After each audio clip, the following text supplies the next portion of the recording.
Hey, now it is. Fantastic. Let's start that again, shall we? As if nothing happened. Hey, how you guys doing? Today on the Planet Crafter, I'm Hybridsteel, and today we're going to be on the new moon. It's going to be a little bit harder, and it is harder because we found that out yesterday. The thing is with this game, and I'm going to get into this as we play, the thing with the Planet Crafter, the game itself, is for about the first sort of 5 hours you struggle. You know, you got to build your base, build your food, get your water ready and all this stuff, and it takes a little bit of a while to get everything running and rolling and getting this and the other. Once you've got past like the 5 hour mark, normally you've kind of got everything sorted, and that's kind of where we're up to, kind of getting my stuff together. And the joys now is to kind of, I need to do a few more like solar panels, make sure like power is taken care of, because we need to remove the wind turbines I've got, because that's like a lot of iron, so I need a few of those. So we're going to take 2 magnesium, 2 iron. Do I need silicon for these? I can't remember. And yeah, we need silicon, so we're going to take 2 of those. Take 2 silicon, it's all good.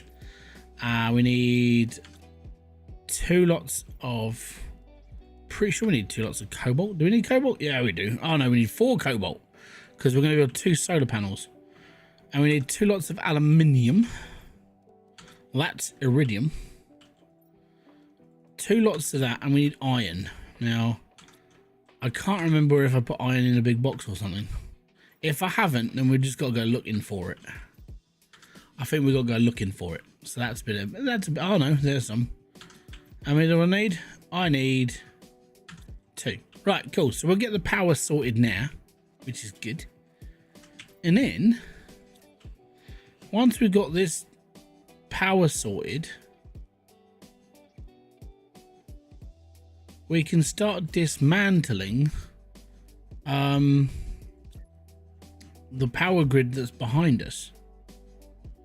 Now the reason why I wanted to get rid of the stuff behind us is because that's where I want to put the rest of my base. So the rest of my base is going to expand this way, and this is kind of where I just need to get rid of all of this and put my drill out the front. Actually, whilst we're here, we'll take that, we'll put the drill around the front. I know I could actually, while I'm here then, we'll have a look at how much of tier 2 drills. I need another blob of titanium, and then we're good. All right, cool. We've got 2 titanium, we're all good there, and we'll get ourselves a tier 2 drill, and we'll be cool. There we go. Now, tier 2 drill implemented. Right, now power drain. How much are we down? We're down to, we got 74 kilowatts as good. So these are only producing 18 kilowatts. If I get rid of these 18 kilowatts, these are still producing enough to consume all this. I can get rid of all of my turbines now. How you doing, Steve? Welcome in, bud. So we're going to get rid of all of these because we don't need them. And the solar panels themselves will run this base because that's what they're designed to do. And we can mine out these because we need these, and it also gives us a little bit more space to boost our footprint on this planetoid, and that's okay. That's all we needed to do. So that's taking care of that. We're all good there. I'm going to need a box for iron because we got so much iron. I'll take that and pop that in there, and then we'll build another box for now. The reason why I'm using boxes more at the moment is because I'm lazy, and currently I can't be bothered to mess around with stuff. I'm waiting for my food to grow so I can start doing some running, and technically we should be okay. So we've still got 56 kilowatts running, and we're literally just using tier 2 solar panels, so we're doing okay.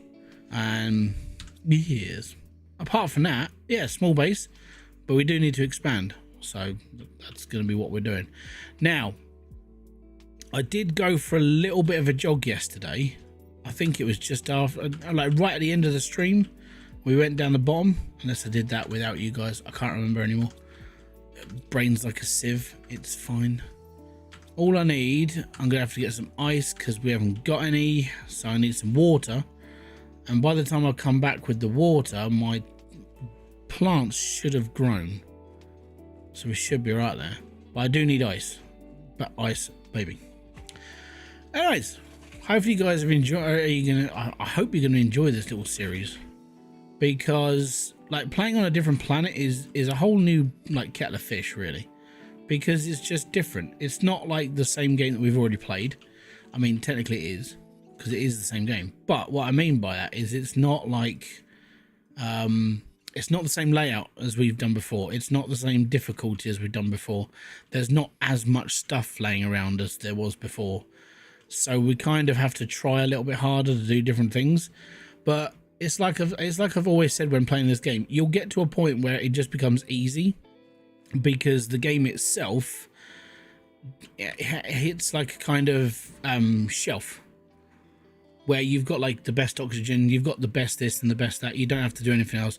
You can kind of just survive on a daily basis and be happy.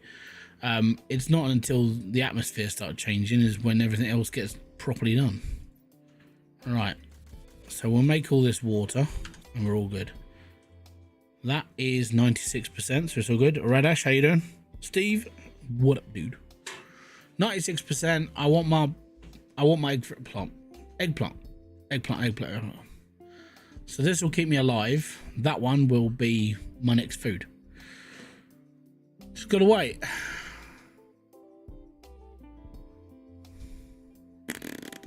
Because once I've got this, I can go for a jog. And I'm gonna go down to the plateau that's at the right side of my base, because there's stuff down there. I might build a little like base down there as well, so I've got like a little space to get some oxygen. But yeah, that's kind of where we're headed.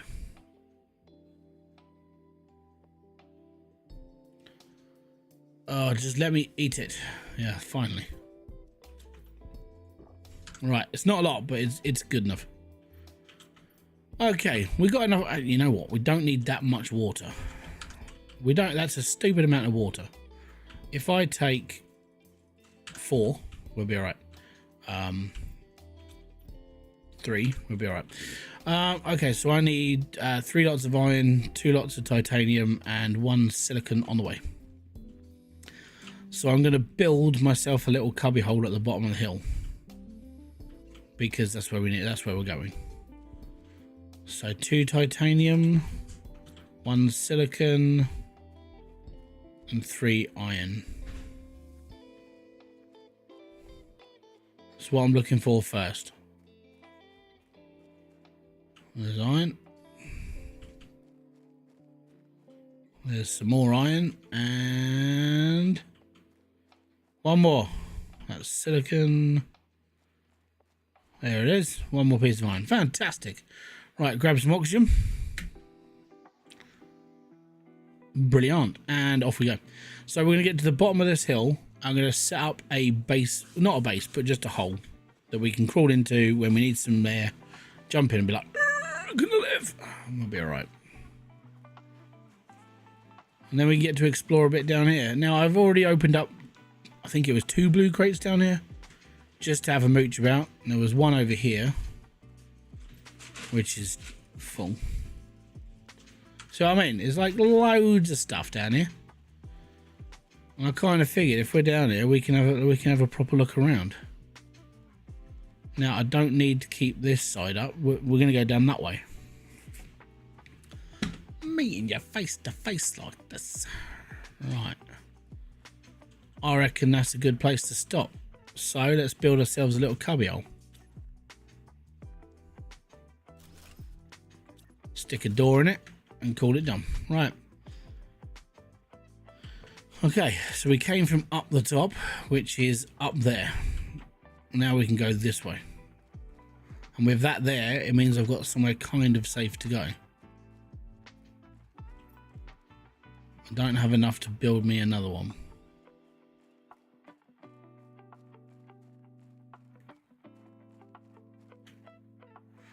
Okay, there's another box over there, and then there's a whole passageway down there. We're gonna need another. I'm gonna need another cubby hole to go a bit further. So I'm kind of taking advantage of the fact that I can now run a bit further and keep myself going. That's good. Inventory, not so much. So inventory, I just need to keep like bucking down and doing stuff. kind of making little rat runs for myself. I have this feeling, and I know it's just a feeling, but I have this feeling that all this is going to flood because of the ice melting, and it's got to go somewhere, and it's going to start raining, which means it's going to find like the lowest ground first. Lowest ground's all down there, and all that has got to go somewhere. So that was my thinking. I'm kind of hoping I'm right. Like I've never done this planet before, so I don't know. I might still be too low. And if I'm too low, that kind of annoys me a little bit. I don't know how big this planet is. Right. We got to sort ourselves out. Again, we got stuff. Right, that's all for plants. That is whatever I'm throwing in here right now. That'll do. Alright, fabric's got its own box. That's fine. That's for seeds. That is for bits. Iridium. Titanium. Cobalt. Aluminium. Silicon. Everything else. Actually, how much is it? It's 3 iron, 2 titanium, 1 silicon. Cool. We're good.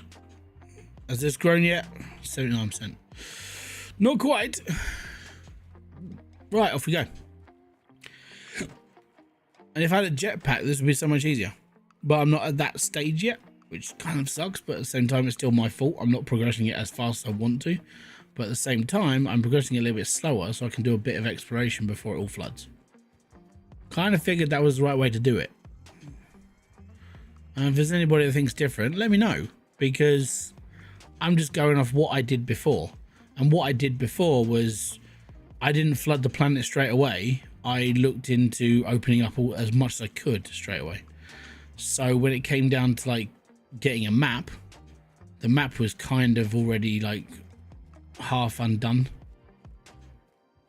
That was kind of where I wanted it to be.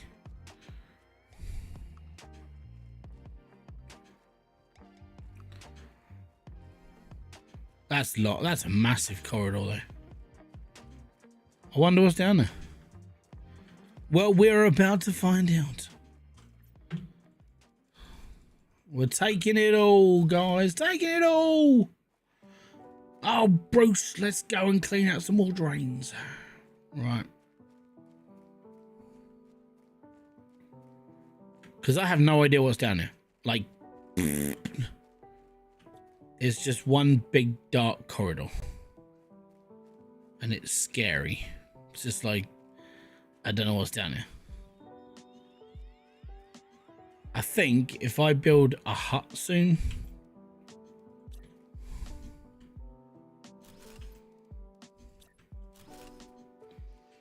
right, have we got enough to build another one?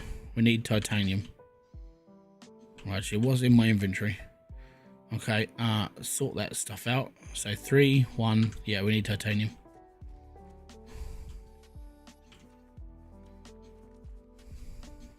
It's really dark down here.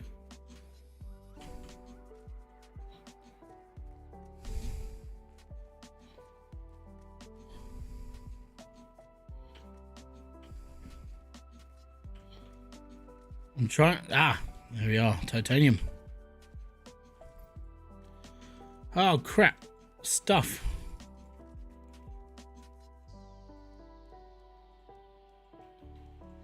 We'll take all the good stuff. Right, we need to make our way back. Let me just drink some of that. Okay, so we've got here. I need to leapfrog my way back now. Down the dark, dark corridor, there's a dark, dark hole. And at the dark, dark box, there's a dark, dark corridor. In the dark, dark corridor, there's a dark, dark house, and it lives a Hybridsteel. Aluminium's down here. Fantastic. It's an aluminium corridor.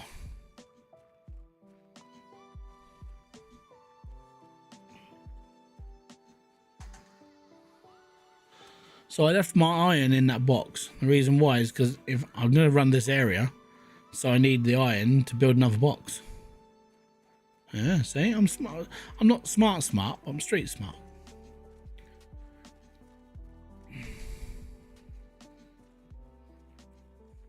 Sometimes. Hope you guys have had a nice weekend. For us, it's been a lot cooler. It's been nice. The last 3 days, by the way, to put this into perspective, how warm it get in this flat.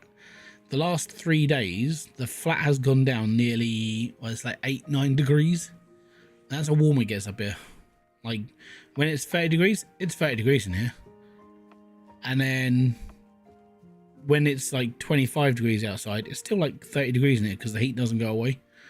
But we've had thunderstorms over the last like 2 days, and it's rained. And it has really brought that temperature. It's so nice now. This is kind of like, this is nice.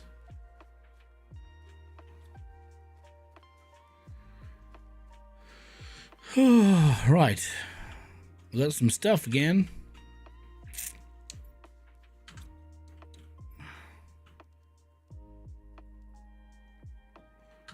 Rain called for most evenings, Friday, Saturday, Sunday, etc. I hope so for you. What does the receptionist do? I never saw the receptionist. I ain't got a foggy, mate.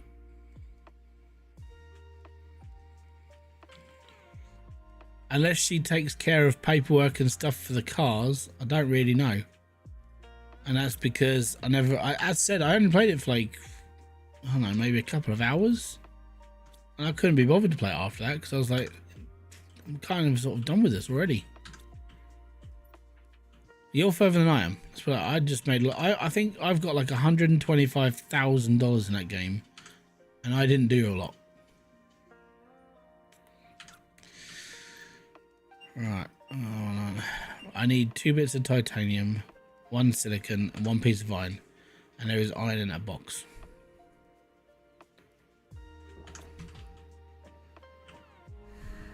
Oh, come on! It's at 99%.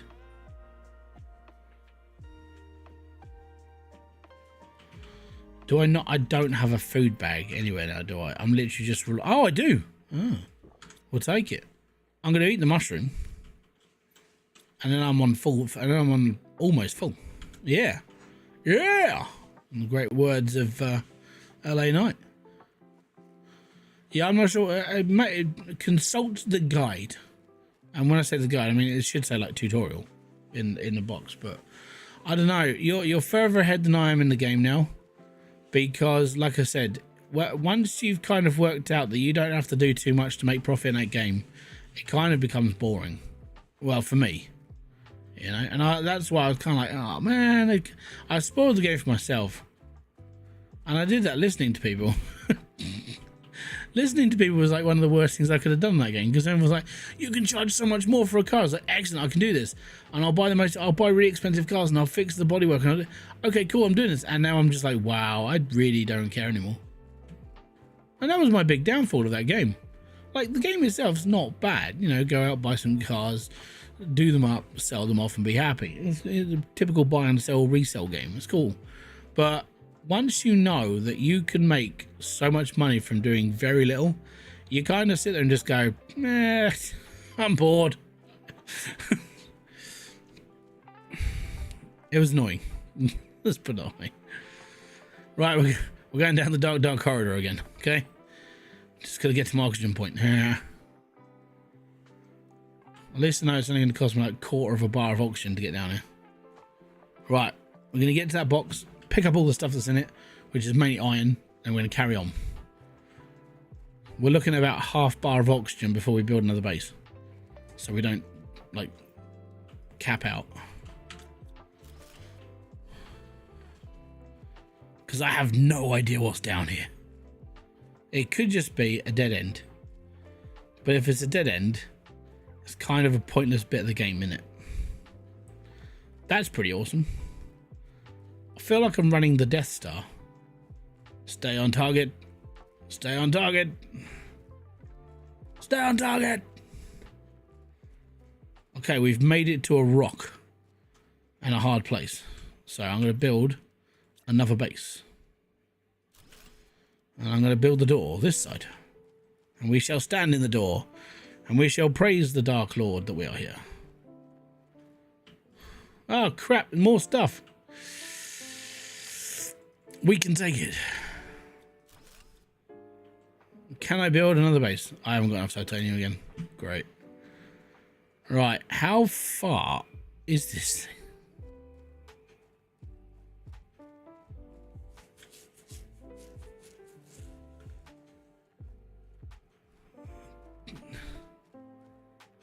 Is this the end? This is the end.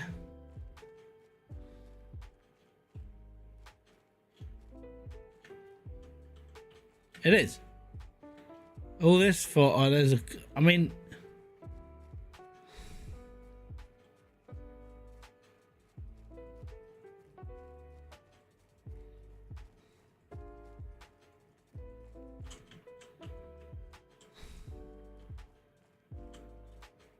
right.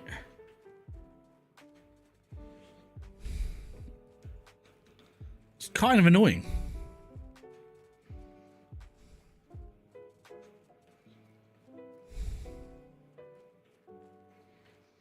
Unless this place like floods up and there's something up there that I can't get. I mean, there's stuff spawning up there.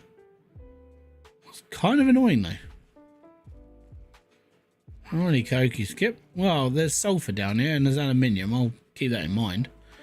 But that's kind of annoying. Okay, well, there we go. We've got to the end of this cliffhanger. And there doesn't seem to be anything else here. Well, the reason why I'm checking the walls is because on the original planet, there's a corpse behind a wall. And you have to open the wall up and it's like, oh, it's a magic door. There's no magic door here. It's kind of annoying. It's really annoying. Can't wait till this floods. God damn it. Alright, off we go again. For the record, I don't really care about these like pods. I just set them up because it's easy to get around. And all of this will flood.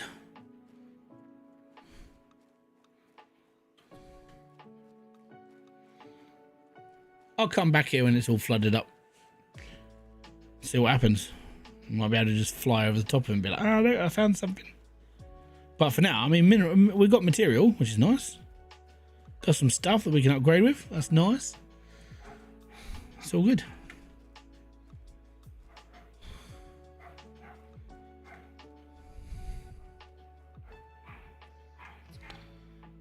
Cool, cool, cool. Right, off we go.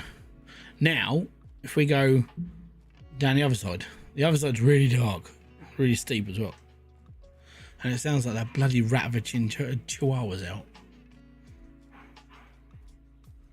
There's this horrible little chihuahua that lives around the corner from us. Oh, here, yeah, constantly. It's like, shut up, or I will punt you across the car park. It's football sized, right? It'll be fine. It'll just bounce a bit. Please don't take what I say as serious. I'm not going to go and kick a dog. I just find it funny. Pow-pow! It's a noisy little bugger as well. Yes, yes it is.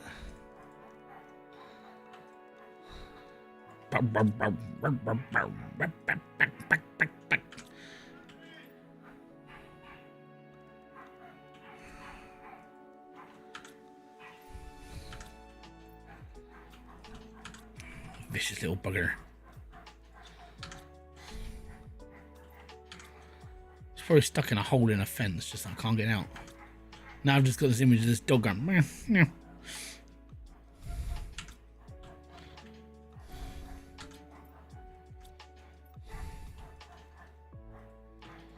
Okay, I've got lots of iron. So what I want to do... Oh, fudge sake. Right, I need a box. I need to put some tiny thing... Oh, I'm stuck. Right, done. Fantastic. Let's take this. melt this, and put in one of those. Awesome. Circuit boards.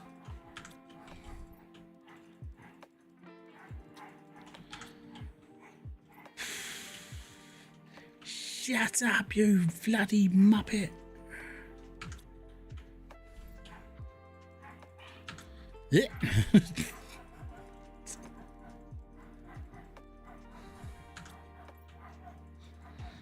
It's probably found Zeus. Zeus is a big dog. Very big dog. It's a Malamute. It's a big dog. It's probably sitting just like, I can have you, mate. I can have you. I got you. I can have you, mate. What you do? What you do? What you do? I can kick your ass, I can. That's what it sounds like. What you got? What you got then? Bring it on, bitch.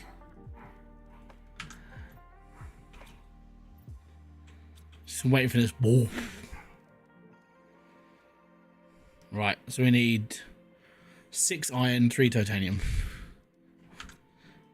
Where's my iron? Woo.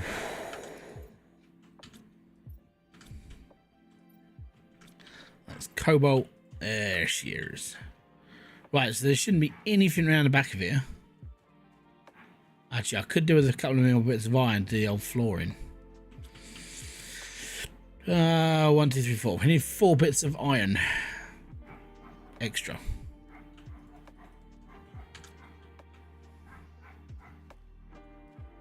Can you hear it? Like, can you hear that dog?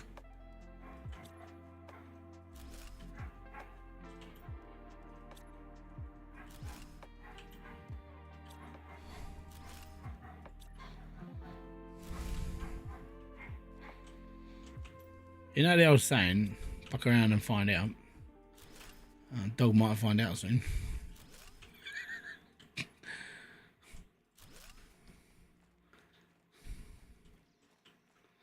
Yeah, there we are. We got a big stretch of land now. Look at us. We got piles of space. Fantastic. Right.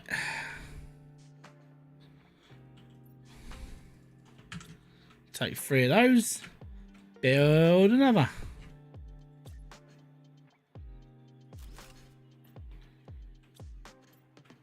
Take all the seeds. Stick them in a box. There we are. Right. Boom, boom, boom. I'm going to put those in there for now. Take these, because these are fertilizer. And we'll have to do like that, bro, right? Need 2 more of those. Now we'll put a lot of fertilizer. We got like fertilizer level 2. Oh, just balls that up. I think we got fertilizer level 2 and level 3. We got 1, 2, and 3. Oh, that's explosive powder. That's not fertilizer. That's different. So we'll put that in the mix and mash box for a sec. I'm not hearing the dog. Your mic isn't picking up. That's fantastic. Don't worry about them. It's not that important. Trust me. It's basically what I can hear, and I know exactly whose dog it is. I know where it lives, and it's an annoying little fucker. That's all I can describe it as. It's not a pleasant dog. It's a pain in the arse.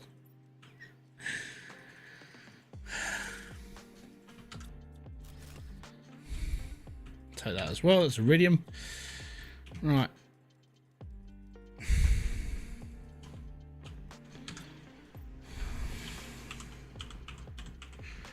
Iridium. That's gonna be fertilizer for a bit. Actually, because there's only 2 of it, it doesn't matter. Right. We'll delete it off for a second. The thing is, right, is this little tiny yippy dog, which that's all it can be described as. It's a horrible little mutt. It just runs across car parks, chases kids around. I mean, the thing's only about the same size as a fucking gerbil, but you just kind of sit and just go, one day, just one day. And you just want to pop it across the car park and it'll be fine. But you're not allowed. But it's just quite funny imagining it, you know? So it's a funny little dog. It's just a horrible little thing. Right. Okay, so we're categorizing stuff now, which is good. Kind of want, how I would normally do this is I'd stop expanding my base and go from there, but kind of want to just keep going until I've like figured it all out. How you doing, buddy? Welcome in.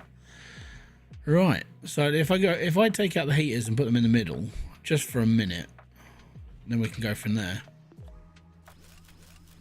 So I'll do that, and I'll put them in the middle here for a minute. We use them. What we do, right? We use them as a divider between one side and that side, and then I'll start doing my I'll start doing that over here, because then this will be all sorted out. This will be like magnesium, silicon, and so on and so forth, and we'll be all right. That'll be fine. Okay, fantastic, brilliant. Right, what's next on the agenda there? Oh yeah, I need to go for a wander. Did they do another update to this game? Mate, this is the DLC. Yeah, they did another update. It's a big game still. I mean, there's loads to do. Loads. Right, we need to take enough for a base. So, I don't think I've got enough iron. So that's kind of why I was like, this is going to be my last time playing it, because I kind of feel like I've done the game kind of service. You know, I've spoken about it, I've played the game, I've enjoyed it, there's nothing else really I can do for it, and I'm like, you know what, what's the last thing I can really do? And it's like showcase like the DLC and just be happy knowing I've played it through and I've been alright, you know. What I'm doing is, if I say it's the last time I'm playing it, like Hybridsteel, I'm not playing this game again. So once I get to a point in this game, I'm like, I don't want to do this anymore. I'm literally not doing it anymore. I just can't be bothered, because I want to move on. I want to do different games. I want to mess around with doing bits and pieces. I want to try different things. And I'm kind of like, if I keep going back to games, I'm never going to get out of like this, oh yeah, I'll just do this again, I'll just do that again, because that's kind of where I've always been, you know. And I'm like, the more times I sit around and go, well, I'll just do Hybridsteel one more time, and then that's like, what, 4 or 5 weeks. Oh, I'll just do this again, that's like another 4 or 5 weeks. And by the end of it, I'm like, I've spent 3 months playing games I've already played. I'm like, I want to move forward a bit. Think if you saved a game and then really play the show. No, I think brutally when I'm done, I'm done. Because I mean, this game is like 3 years old now. It's been around for a couple of years, and it's now into that kind of section where people are kind of taking notice and enjoying it, and it's all right, you know. So yeah, I mean, this is why kind of the reason why I wanted to do another, like the last series, was, you know, to put it to bed and be like, right, we're sorted now. And also it gives people like newer people that have come to this, like my channel, and they're like, okay, cool, what you're up to? And it's like, I'm playing this game and it's been around for a little while, and there's all these DLCs, and you will enjoy this game. So, and it's more complete than it was, you know. And when we started playing this game, it was a little bit broken, but it's a lot fixed now, and with all the new stuff they've put into it, it's all right. What's with the new crowns? All right, so this is a thing that YouTube put in. If you're one of those people who talks lots, you get like a little crown next to your name and say that you're the top chatter in the thing. It's cool, isn't it? Well, I sat there and just went, that's fucking pointless. But there you go. So I don't understand why YouTube did it. I think they're trying to go for like more of like an interactive, like, you know, congratulations to whoever. I suppose what you could do is you could flood your chat, and I'm going to pause just in case I'll go on for a bit. I suppose what you could do is whoever's the top position of your chat by the end of the stream could win a giveaway or something like that, and then you'd have just people just spamming your chat, which would push your stream higher because it's being more like spoken to. And it's like, ah, oh, great, okay, cool. Oh no, it's everywhere. It's not just in mine, mate. It's everybody's like live streams. It's yeah. I still don't understand why they're doing it. It resets every stream. Exactly. So you could do it like, who's the most interactive member of the stream this today, and that person wins like a £5 Steam voucher or something. You could literally do that sort of thing, but then that just encourages people to spam your chat. So I think it's just nice to see who's actually in, who's talking, and then you can have conversations with the people that are like, they're always around. Or if you kind of favor like 1 or 2 people who are always there, then you can look at if they're always interactive with your streamers, then they can be put forward about being moderators and so on. So it kind of gives you that kind of order of like the people that are in your like stream all the time. Yeah, I suppose. Yeah, it's supposed to make people want to talk. I don't think it does though. That's the thing. I mean, people are going to talk or not talk. That's purely up to them. I mean, keeping that #1 spot might be important for people who are like competitive, but if you're just there to have a chat with the streamer, you're not going to worry if you're first or last. I mean, no one really cares. Well, some people probably do. Well, I mean, when it comes to like trying wacky stuff, I mean, they could try making it more useful, like, I don't know, making a better platform for streaming, which is kind of frustrating because it's kind of annoying that they haven't. You know, YouTube is the biggest platform for video content in the entire world, and it feels like it's prehistoric when it comes. Even Kick has like a better like streaming side of it than YouTube does, because Kick is basically Twitch. You know, it's just, you've got, you know, it's set up to be a streaming platform. That's what it is. With YouTube, streaming seems like it's second rate and they don't really care as much about it. And that's kind of upsetting, because some people, like, they make that this is their life. They are streamers. It's kind of annoying that we're like, okay, so now what? Are you going to play Crosswinds again? #1, I haven't played Crosswinds. And #2, when it comes out, yes. Diesel was playing Crosswinds, if there's any consolation. Wasn't me. I want to, but I didn't see the playtest. I was on, I follow you on YouTube. Okay, well, I've never played Crosswinds.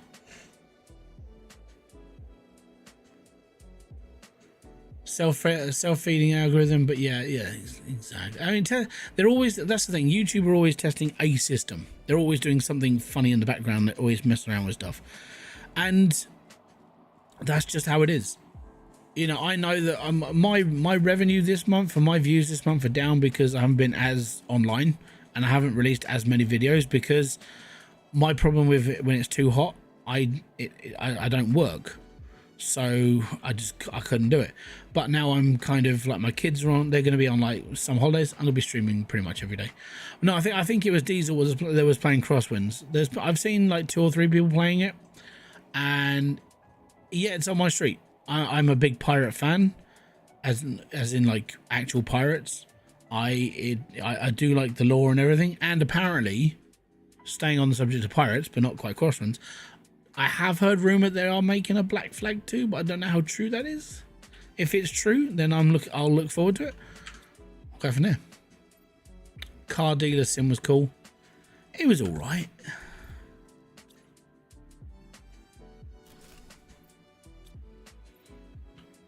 Right, I'm going to put my titanium there. I got flowers, so that's that one.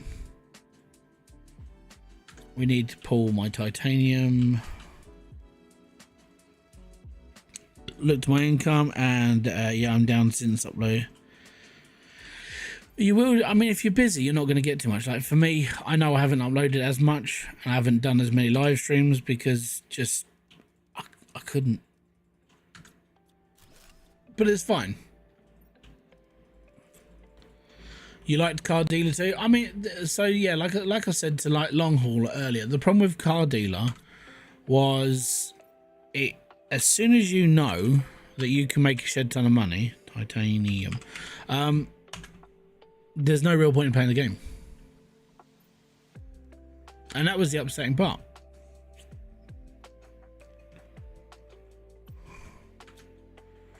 Parents moved not too far from me, so helping them with things, work and good old, yeah, I get you, man. Life's shit sometimes. But parents moving close, that means you've got like they're just nearby. You can keep an eye on them, and you can enjoy their company more, and that's a good thing, unless you don't go on with your parents. Some people don't.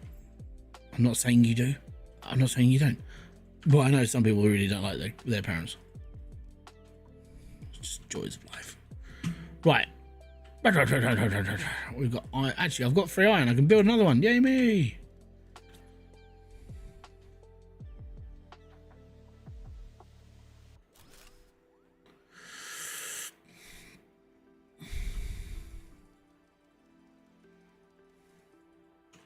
That's fair.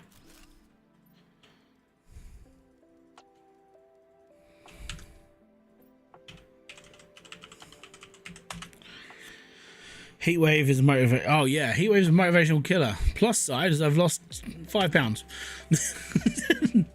So without doing anything, I've lost 5 pounds in body weight.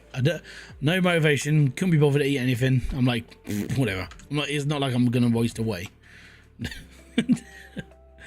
So yeah, I've lost 5 pounds in like 2.5 weeks. That is just through just not eating as much, because when it's warm, my appetite goes out the window. There's no point in trying to feed me. I just don't bother. But you know, when it gets colder, you just sit there going, I really want a double bacon cheeseburger. That's everything. I'll be fine. Right, so we've done to the bottom. That's fine. We got power. That's fine. What else am I going to do? Oh yeah, we are slowly but surely emptying out this base up here of stuff. So that's my next thing I've got to do. Finish up here, and then we'll go and finish up the big base as well. That's going to be a lot longer. I'm in the US and was wondering how the weather was where you are. I live in the southeast of England, and I know that doesn't mean a lot to a lot of people who watch in the US, because we're a very tiny, insignificant piece of land in the middle of nowhere. But I live in probably the hottest part of the UK, because we are that close to the south of France. We kind of get their weather pattern, whereas the rest of the UK kind of gets what you would call the average UK weather. A little bit of rain, a little bit of sun, a little bit of snow, a little bit of sleet, a little bit of everything. And the problem with being in the southeast is that when it comes to the summertime, when Europe heats up, the southeast really gets warm, and that's when it gets like bad for me. So we've not, like, the hottest still isn't as hot for most Americans. Well, no, we've had 40 degrees. We had 30 last week. We had 39. So we're kind of touching on like proper heat wave. That's kind of what we see. So yeah, that's what we had. And the problem that we do have is, obviously our houses don't have air conditioning, so we're not good for it, and that's part of the problem. So yeah, I mean, I know I say it every year, but this year's particularly matches 2022, and in 2022 is when we had our, I would say, like the start of what I would call like a major heat wave, when it gets to like 40 degrees, and we haven't seen temperatures like that since then. We're currently hose pipe banned up. We're not allowed to, we can't do nothing. You're not allowed to use a hose pipe. You're not allowed to fill up spoon balls. You're not allowed to do nothing. Our reservoirs in certain areas are 70% drained. So the UK is starting to turn brown again. And the last time that it turned brown was in 2022. I can show you the map. The map's fantastic. UK 2022 satellite.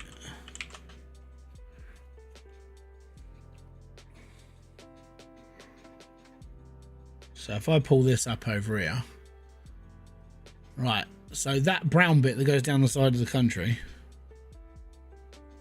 we'll just pull it up, shall we? All of this, that's where that's basically how hot it got in all of part of the UK. And that's kind of what we're looking at right now, because of, well, reasons, you know. But thankfully, last couple of days it has rained. We've had a little bit of rain, a little bit of this, so it'll be okay for maybe another week. But if we have another like week or two where it gets to where it doesn't go below 25, it gets bad again. And that's kind of what we're like. But I mean, I would say that most people in the UK, the reason why they moan about the weather is because there's nothing else to really moan about, unless you don't like certain things. So yeah, that's just it really. This is the wettest year in a long time. Lakes and ponds fully full here in northern BC, British Columbia. Right. We're lucky. I'm sick of fires. Yeah, we haven't had wildfires like we did a couple of years back, which has been good. Which means farmers are moaning they haven't got enough water to water their fields, but at least they're not burning down. The downside to that is that even Jeremy Clarkson's been rattling on about this, which is kind of when he starts getting his uppity about like farming, because obviously he does farming now. You kind of start to take a little bit of notice of what he's saying, because the reason why he gets pissed off about it is because obviously now he's a farmer. It's worrying for him that it's affecting his farm.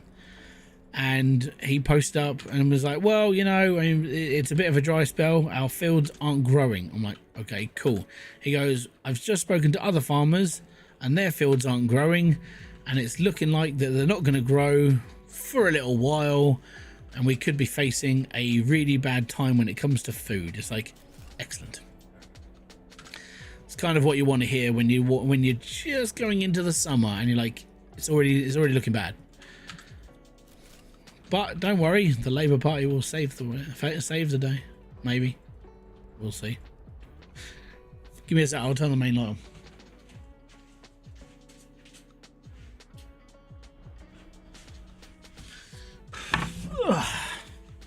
But yeah, apart from that, I'm alright.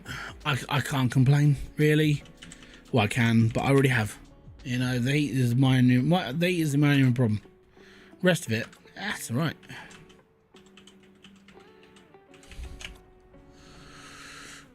We had a few earthquakes a week ago. Jeebus. Thankfully, we don't have that in the United. I don't think we have much in the United Kingdom. Not where I am, per se. Right, that's cobalt.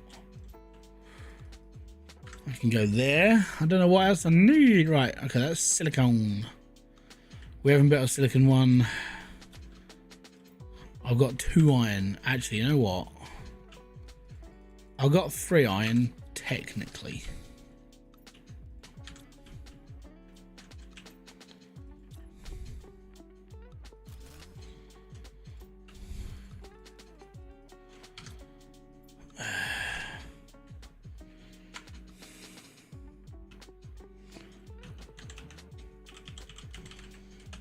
There we are. I'll put this stuff in here for now because it needs to go somewhere. Right, we're done there. Oh, just seen that.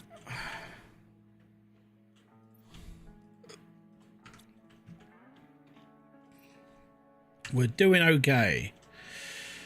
You got 90%. Fantastic. Food's this is getting better to replenish me now. But yeah, apart from that, I mean, it's same old UK really.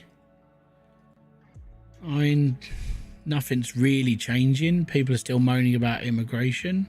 People are still moaning about the heat. People are still moaning that it hasn't rained. People just moan. Joys of life, really. What's your take on medieval blacksmith? Is that the one where you have to build like... Hold on, I can't remember which one that is. Right,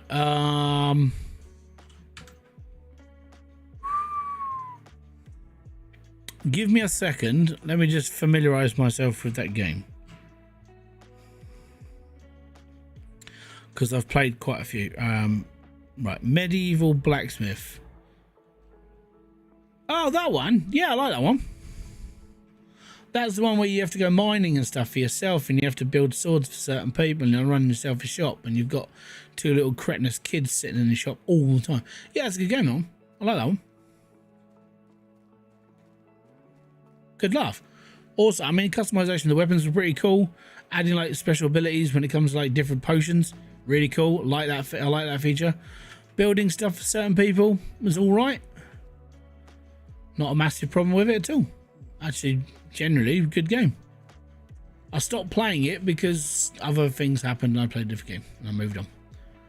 I haven't got anything negative to say about the game itself though. It's generally alright. And it's got a story, which means it keeps you playing. Keeps you wanting to play a bit more. And why does my computer... I think it's because my graphics card's not that good. Right. It'll do. Basically, sometimes the screen I've got my window on stops loading in certain parts.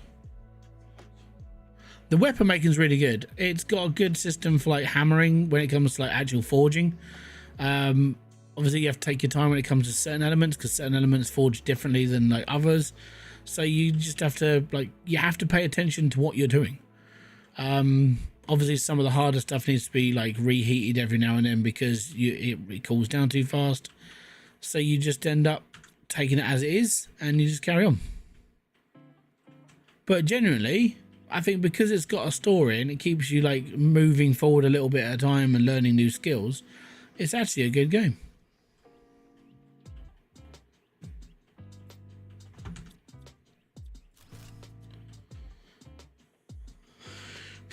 I feel like I've done this base now.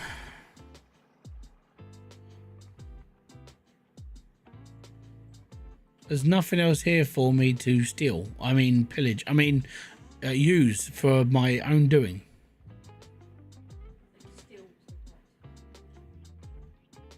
I think I'm done here. I really am. Next thing I've got to do then is run around the building and see if there's anything around the back. You know, like treasure chests and boxes and so on and so forth. But there's a couple of blacksmith games. One of them's really shit. Like I played it on the stream, and it was like, oh cool, I've got to do this, and even just reading the scripting they put into it, just felt like I was reading an auto prompter. It felt like it was heavily AI'd. There was no soul in the game. There was no like, oh yeah, you've actually got to do this because of a certain like problem and this, that, and the other, and you've got to, you know, you've been sieged with a task to do this and make sure the realm doesn't fall. No, it's you have to build this sword. You have to do this. And I got bored. It was like, is there anything else to this? No, just this. So I've got to forge another like 15 daggers exactly the same way. And oh no, I can't do that because I haven't got. Oh, for fuck. And you're just like, no, I can't bother. It was pointless. It really was. Yeah, I can't remember that it was a blacksmith game. But it was bloody crap.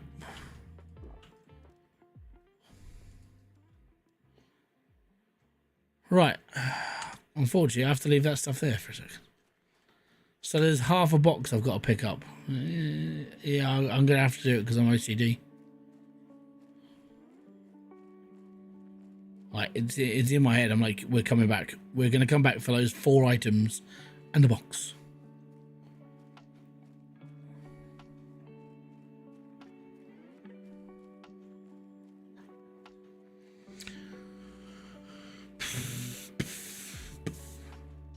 But yeah, if all blacksmith games actually made their game like that one, I think it would be a better genre of like stuff that you could do on YouTube, because it was more interactive. Like if there was a sandbox version and all you had to do was like just forge stuff for a shop, and a bit like any shopkeeper game, if that was the game with no storyline and it was that well detailed when it came to the forging aspects, when it came to all the stuff they put into it, genuinely, yes, good game. It would probably do quite well as well because it gives you the freedom to run your shop how you want, which weapons you want to make, how you want to master them, getting the slaves involved to like do the forging for you, like buying a slave to go and fight in the ring so that if they get all the way through, they win their freedom and win their money. Everything about that game had all those little things in it that made it a good game. The problem with it was partly because there was a story to it. You kind of want to progress the story, and then you're like, cool, now what do I do? And you're like, oh, that's kind of it. Oh, right. Well, it was all right, wasn't it? And then you just did for about a bit, and then you stopped because you've basically finished the game. I hope that helps you like decide. I mean, as said, good game. I'd give it like a solid 8.5 out of 10. And that's a solid score. It's not the greatest, but it works.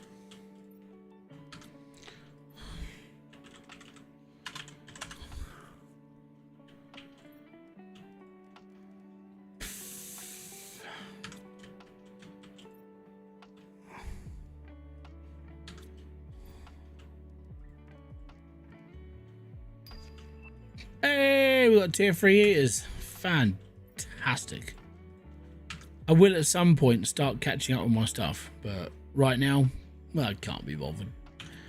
Alright, I've got my thing, so we need that one, and click on that, and now I've got a new lamp. I love lamp. Oh no, someone's messaging me on Steam.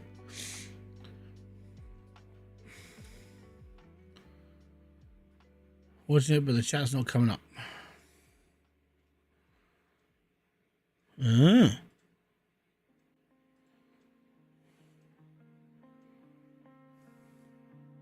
Well, I'm on live chat, so unless chat stop moving.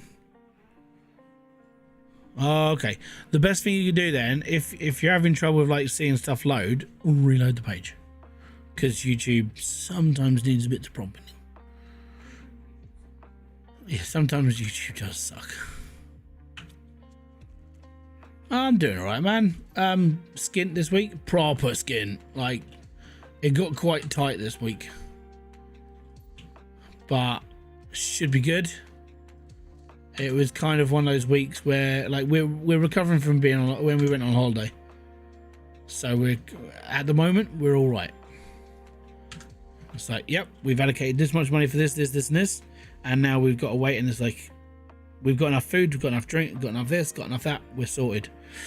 And it's kind of like, right, yeah, we're now waiting for the summer holidays, because that's literally just around the corner, and it's gonna suck having the kids at home for 6 weeks. Well, actually, I think it's less than 6 weeks this time through. Give me a sec. Actually, yeah, I need to check my calendar. So, okay, yeah, no, it's 4 whole weeks, 5 weeks. It's 5.5 weeks, roughly. You know, that's pretty much what we got. So that's not bad. It's gone from like 6 weeks to 5.5 weeks. He had another fluid procedure, so you're 10 litres later. Fair play.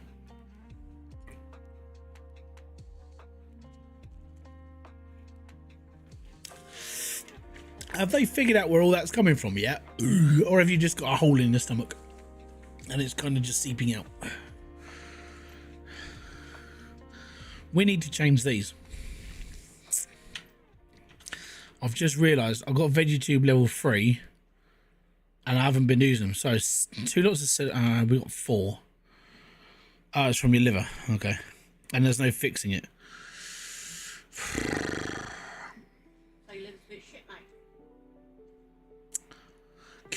I know it sounds weird, but can they not like put a little bag around it and then you just empty it down the toilet every time it's full? What is liver? I mean, they could put like a port in. They could put a drain. They could put a drain in it where you physically drain it yourself. Only option is a transplant, and I don't believe in that. I mean, it would work. Yes, but if it's against what you believe, that's fine. I'm not going to say anything else. Right, plants. We need 4. So 2, 4, 6. I need 8 silicon. 1, 2, 3, 4, 5, 6, 7, 8. 8 silicon. 4 magnesium. 1, 2, 3, 4. They literally have to pull a needle. They literally have to pull the needle out with a vacuum, otherwise it won't come out. Ah, fair enough. What do you call a 2 litre of pop? What do you call a 2 litre of pop in the UK?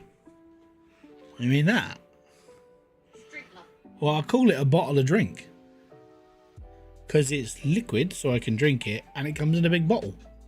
But we don't call it pop or soda. We call it a fizzy drink because it's a fizzy drink.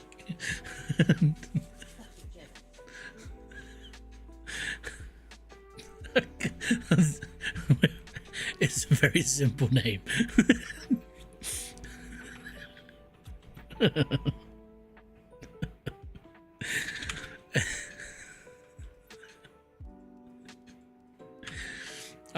That's about as far as I've got with it, mate. Right, we're probably gonna need some more solar panels as well. Yeah, we call it a 2-litre bottle of drink, because if it comes in a bottle and it's a liquid and you can drink it, then you drink it. If it's alcohol, it's still known as a drink because you drink it. If it's like petrol, you just bought 2 litres of petrol. Yeah. Right, I'm going to need more solar panels because it's going to kill me. How many do we need? We probably need a few, actually. Actually, you know what? I'll go with the consequences. It's going to hurt, but we're going to put plant tubes down. Where do I want to put them? Actually, if I put them here, that's not going to get in the way of anything else. That's fine.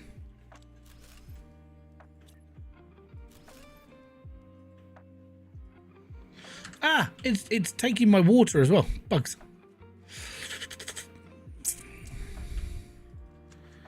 I'm gonna need some ice. Ice, baby. Right, what we'll do is we'll chuck these down first. Currently, they're not doing anything because there's nothing in them. But I do need to make myself water now, so I need ice.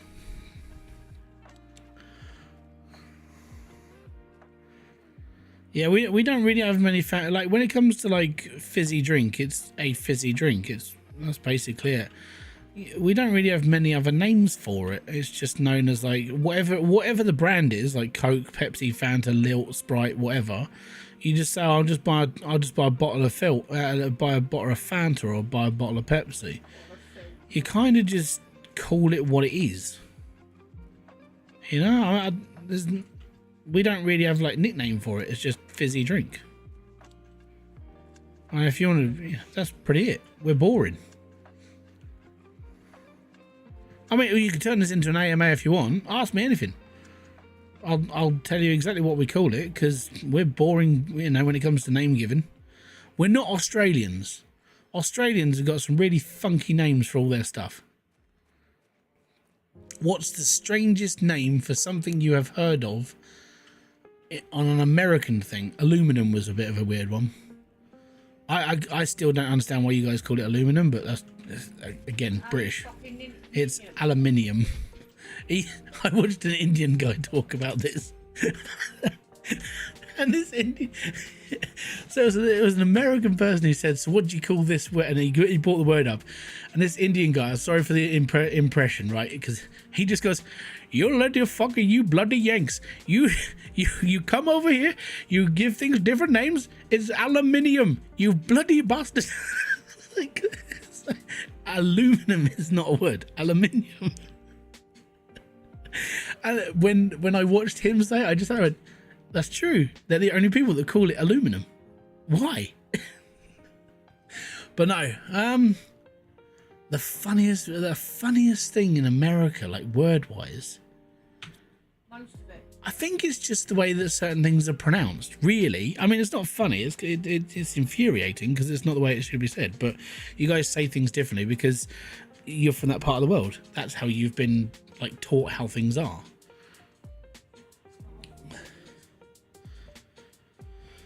I think that's really about it. Yeah, I don't really find things funny. I find it interesting. Like the dialect changed that much. But again, that's just a weird thing that I find it interesting.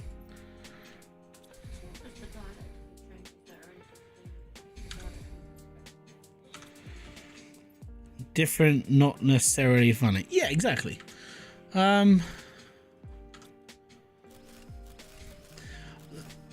Okay, so here's one then. Why do you guys call it a sidewalk? Or is it just because it's the literal side? It's you walk on the side of the road, where we called it a path. Why do you call it a freeway when it's a road? Because they used to have most roads that were toll roads, so a freeway was a road that you could use for And there's your problem. We just call it a motorway because you put a motor car on a road and it goes that way. Yeah. It's little stupid things like that, and you're like, okay, cool.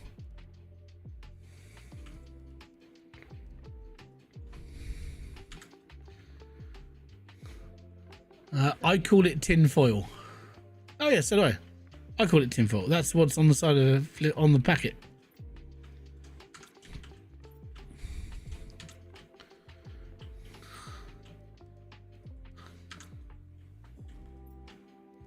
So we call it a toll road and a road.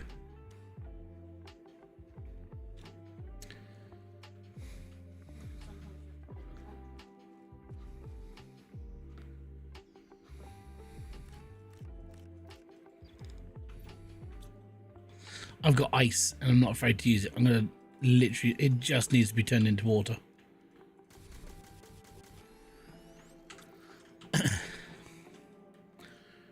Remember, roads are not things that are not a freeway. Well, that's why we call it a road. They're not free, they're not a freeway, yes. Yeah. So,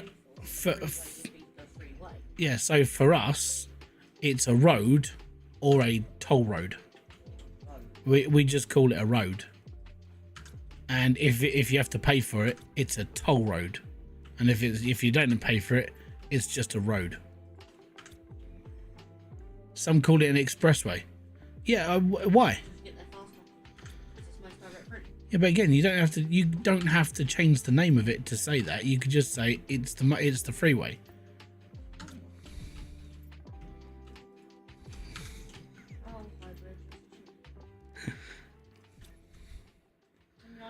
Why do you have like 4 different names for like one thing? Again, dialectical differences. Don't forget the US is basically Doesn't matter. Doesn't matter. Why did I put silicon on that? That's not. Oh no, that's cobalt. That is silicon. Road, street, avenues are the common roads in towns. Freeways. Here we go. Road, street, avenue are the common roads in towns. Freeways are the opposite of a toll road, and the expressway. Okay. So here we go. This is how we do it in the UK. We have road, right, and toll road, and motorway. That's pretty much it. But then they're divided by letter. So when you drive around like an estate, which is what I live on, right? They are roads. They're just like little roads with a little name next to it. You're at like Copian Crescent or something stupid like that, but it's a little road. Then you've got an A road and a B road. A B road is like single track. An A road is traffic on left and right. Dual carriageway. Guess what? That's like 2 lanes on each side of the road, and that comes down under a motorway. That's not pretty true. That's how I see it, because I can still do 70 miles an hour on a dual carriageway. Yeah, but the thing is, so it's a motorway by me. Now Kerry's going to sit there and try and tell me that it's wrong. A roads were there before motorways were made. Motorways weren't really in place until the 60s when they were formalised. So a lot of the M roads run alongside the old A roads. Yeah, but then you have to explain why it's called an M road. Yeah, then you have to. Most of those roads, most of the A roads have to be dual carriageways for the majority of their use. Otherwise, they can get downgraded. B roads are just one lane back and forth. I know. I just explained that. And motorways are their own bastard. I know. I just explained that. A toll road for us is limited access highway that you pay to use. Yeah, that's a toll road. That's what we call them. Or, as the rest of us call them, See what I'm saying? Yeah, see? Now you... Yeah. What? What? What's a turnpike? It's what they have instead of having roundabouts. Is that a roundabout? I think it's a similar system to a I'm sorry, I'm going to have to Google this because I need to see what a turnpike is. What is a turnpike? A turnpike is a road, historically a toll road, that was maintained by a turnpike trust, a private or semi-public body authorised by Parliament to collect tolls for a road's upkeep. We call those toll roads. On our freeway. Yeah. So you get it's all these like weird little names that you've given things that we don't know because we don't use them in this country. We just put it under a really broad term. Do you pay for that? Yes, it's a toll. Fantastic. We used to have a toll bridge that used to go from England to Wales, and they tore the toll part down, so they made it free. And it was like, cool, so how are you going to pay for this then? Because it needs to be painted and maintained. It's like, oh yeah, we're going to raise your taxes. So we still technically pay a toll. Just we don't get any choice. even if you don't use the road, technically we're paying for it.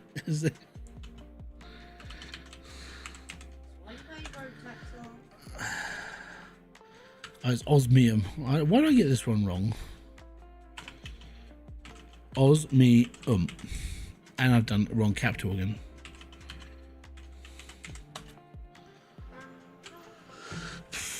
We didn't come up with it. The system did and told us that's it. Yeah, that's the problem. It's like someone came up with it. Well, that's the thing. In the UK, we pay a road tax. So when you buy a car and when you run a car, you pay a small tax on your car, which is known as a road tax, which is supposed to maintain the roads. But we get a lot of people complaining we've got potholes, which means we don't technically like do the roads until they're really bad. My friend, I say my friend, someone I know because she drops the kids off at the same time as I do. She's literally just she bought a car like 4 days ago, and after one day she hit a pothole, and it was a pothole in the road, and now she needs a new tyre. That was Haley. Oh, that's what the alcohol and cig tax are. Well, we got that in this country as well. I'm not sure where that money goes. They just charge you a lot. I think it got put into law when the Tories were in. Basically, they were saying that, well, I think this is what Rishi Sunak wanted to happen, but I don't know if it actually happened. I can't remember. Basically, if you got to 18 years old, you could buy cigarettes, right? Which is, if you want to smoke, that's up to you. But the way they were trying to stop smoking was they were going to raise the age of smoking every year, until basically no one could be alive to smoke anymore. So technically there wouldn't be any smokers in this country after 100 years. There would literally be none left. And I just went, but it's up to them. I mean, I'm not a smoker, but if I wanted to smoke, then surely that's my choice. And I don't think it went through as law. I can't remember if it did or not, but if it did, then no, I don't think he did. I think he was just talking about it a lot. I think because they worked out that's basically having too much freedom. Yeah, but that's kind of where like parts of our government were thinking, and it was just like it's a bit stupid, isn't it? Right, let's go and get the rest of that box because we need to. Because it's burning in the back of my head. It's like I need to get the box. Yeah, alcohol, that's taxed. Cigarettes are taxed. Taxes are taxed. Inheritance tax is taxed. Stamp duty is taxed. When you buy fuel, the government tax. The government tax you on like using fuel, so that's taxed as well. And then the petrol station actually sold it to is taxed because they take money out of it. Basically, we are. If you can think of something to tax it, we are being taxed that, and it's kind of annoying. And this is why people turn into socialism. It's like it doesn't work. Socialism won't work ever. And unfortunately, the young people of this world now are now sort of, yeah, it'll work, don't worry. And that's kind of why we're in the trouble we're in, where you have two socialist people running for mayors of different states in America, or towns in America, and we've got the 16 to 17-year-old population say, if we get the right to vote, we're going to vote in Jeremy Corbyn. It's like, are you sure? Okay. Just to make sure that's what you want to do. And it's because he went to Glastonbury and protested against like the whole, because he stepped up on stage and he's done speeches for the left-wing world. He's seen as like a hero to the younger people. So it's kind of weird at the moment. That's prohibition. I consider what we have is limited prohibition. Oh no, you're allowed to drink wherever you want in the UK. No one's going to stop you drinking. Where? Most town centres actually. Oh yeah, okay. Well, you're not really allowed to drink in town centres because that's kind of yobbish. But if you're sitting out in front of a pub, they won't have a go at you for it. If you go to a parkland behind a tree, you know, you'll get away with it there. But it's not like, or you're gonna get kind of just saying.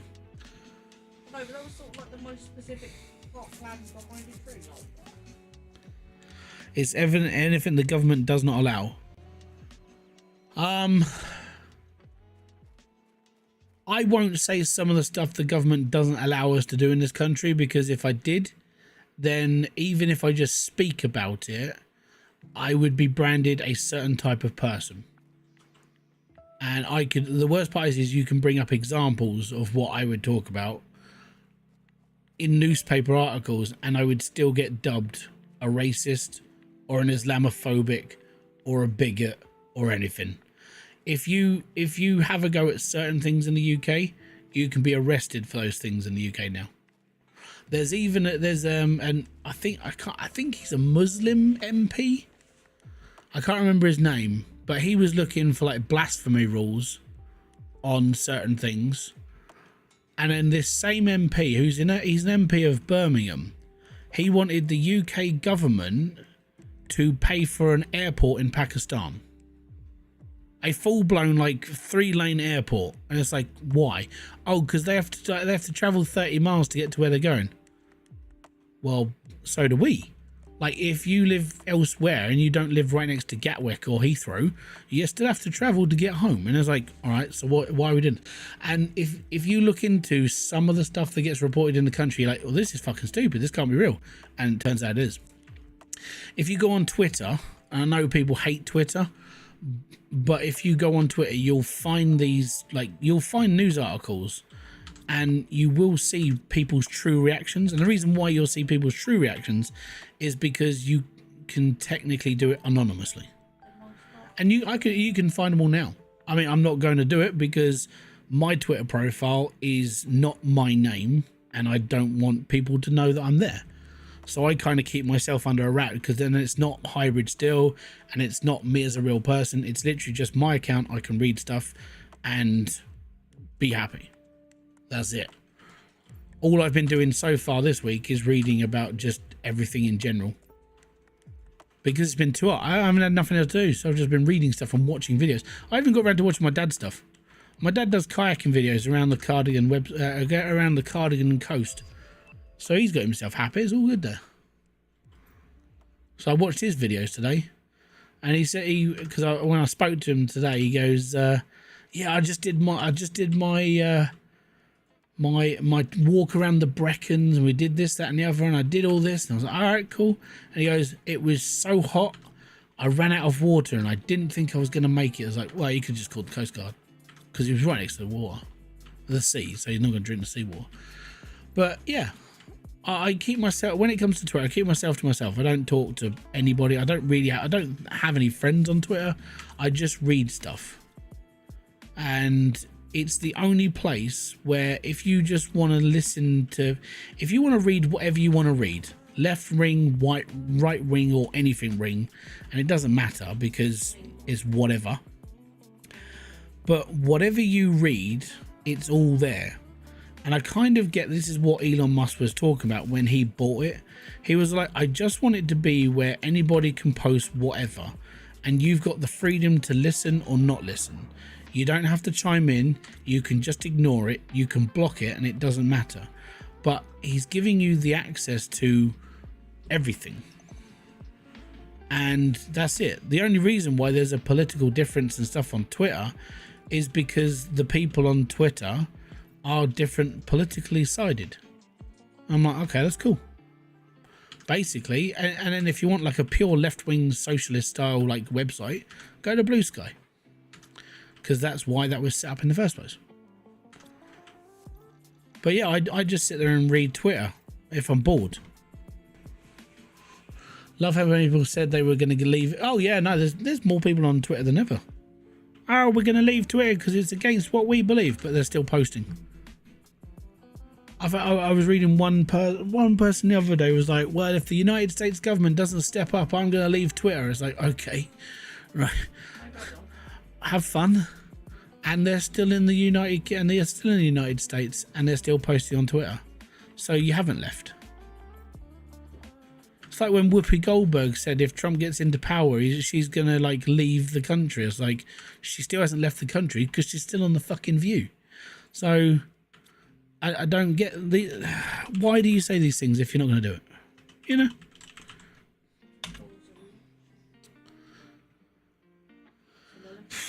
The one thing I find the funniest is Jerry Rig Everything. He's a YouTuber, isn't he? I haven't watched any of his stuff, but I know of him.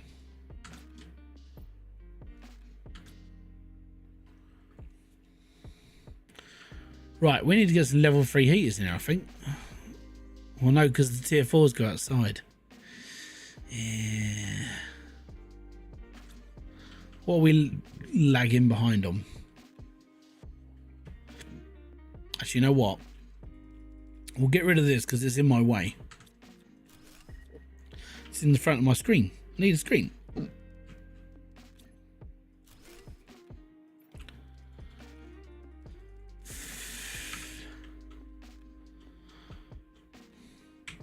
But yeah, if you give people freedom, then they can express themselves however they want. And then it goes on that whole, it's the freedom of speech. But I think what Elon was doing when he bought Twitter, and I know he took a financial loss and stuff for it, but he did give everybody the freedom of speech. And even if you talk, I know it sounds bad, but even if you talk about Nazism, I mean, it's there. Most people are going to ignore you and leave you alone and never talk to you ever again. But you do have that freedom to post it. And it's not like it's stuff that we've never read before, because we went through that in the 40s. But it's there. You just avoid them with a very long stick, you know. That's how I deal with it. If there's a person on Twitter that posts up a swastika image every day of his life, then you just block that person and move on. That's how I deal with it. And if people are shouting and screaming at you because you've got a difference of opinion, then they're not in that right mind to actually express freedom of speech. They want you to be them. I can't remember who was saying this, but when it comes down to like left-leaning people who basically say, well, you can't do this, you should be, they're not calling for the arrest, they want to be the police. I think it was Asmongold talk about Hassan. You know, it's like, oh, these people are wrong, blah blah. It's not, well, they're not actually technically wrong. It's just you want to be the police person that tells people they are wrong. He went off on a bunch of rants about President Trump and how he was going to leave Twitter and blah blah blah, and then lost. And now last I've seen he was checkmark and he was still posting. Exactly. The thing, even if people hate Twitter, the reason why they keep posting on this is because they know that it's still going to get them traction. There's people are still going to be on there. That's just it, really.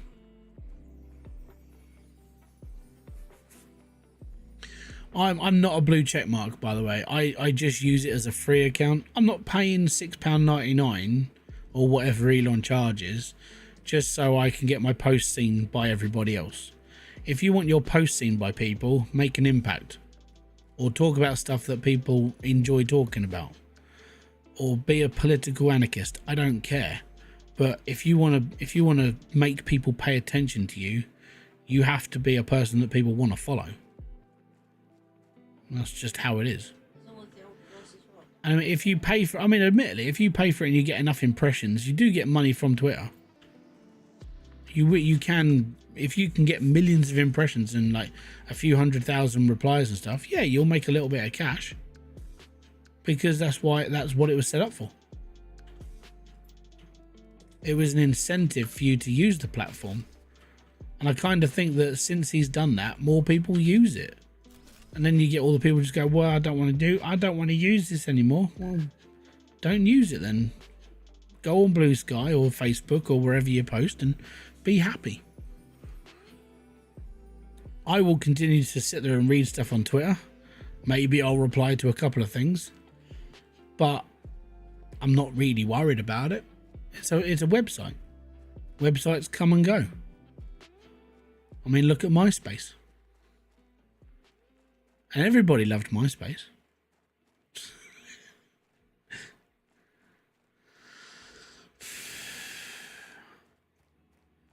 But I only have one. The reason why I don't have anything associated with Hybridsteel on Twitter is because Hybridsteel on Twitter got permanently deleted from Twitter. So the reason why I have my account on Twitter is because I created it as a sub account and it's the only thing that survived. I don't know how I did it, but it managed to survive the culling of Hybridsteel. And the reason why I got my post removed on Twitter was because I was replying to a gaming thread. And this was before Elon took over. Okay? So this was when the leftist agenda of Twitter was still a thing. And a post came up from, I think it was like Game Rants or something, and they posted up and said, what is a memorable quote that you can remember from a video game? Any quote. My head instantly went Grand Theft Auto, like the original game. And in the original game, you talk to this dodgy geezery guy down a back alley for a mission.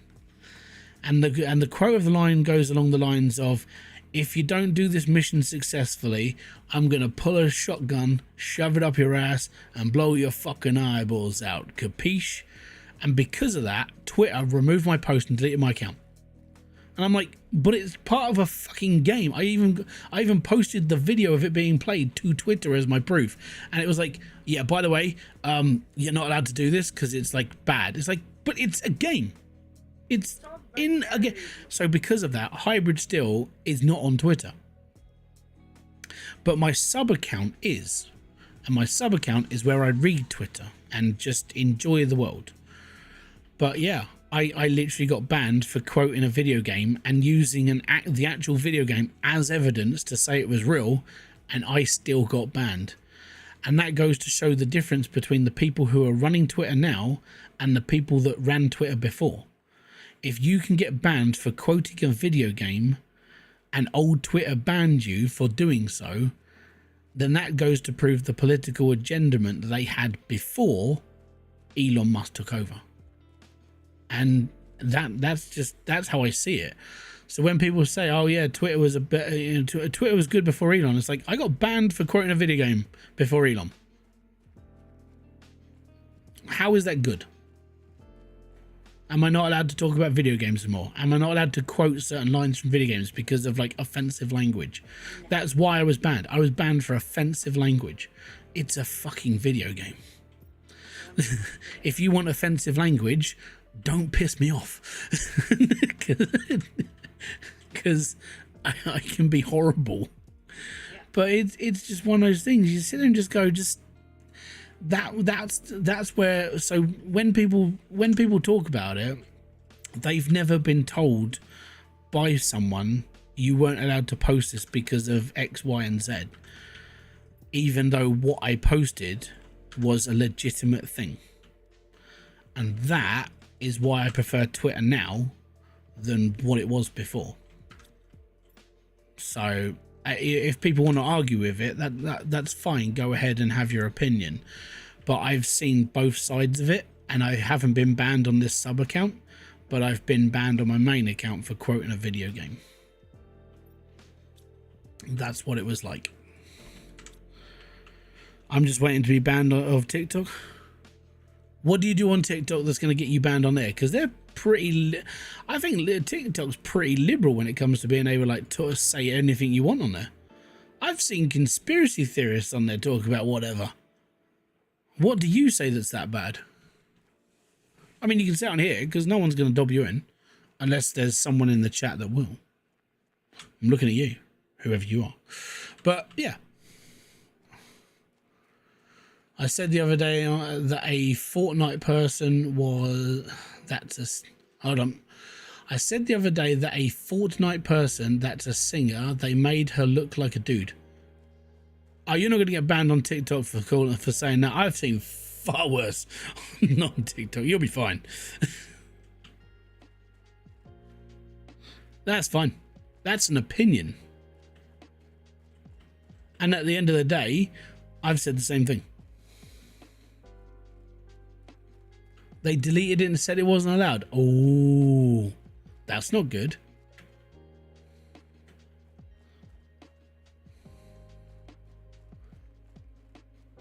Even I've read far worse on Twitter.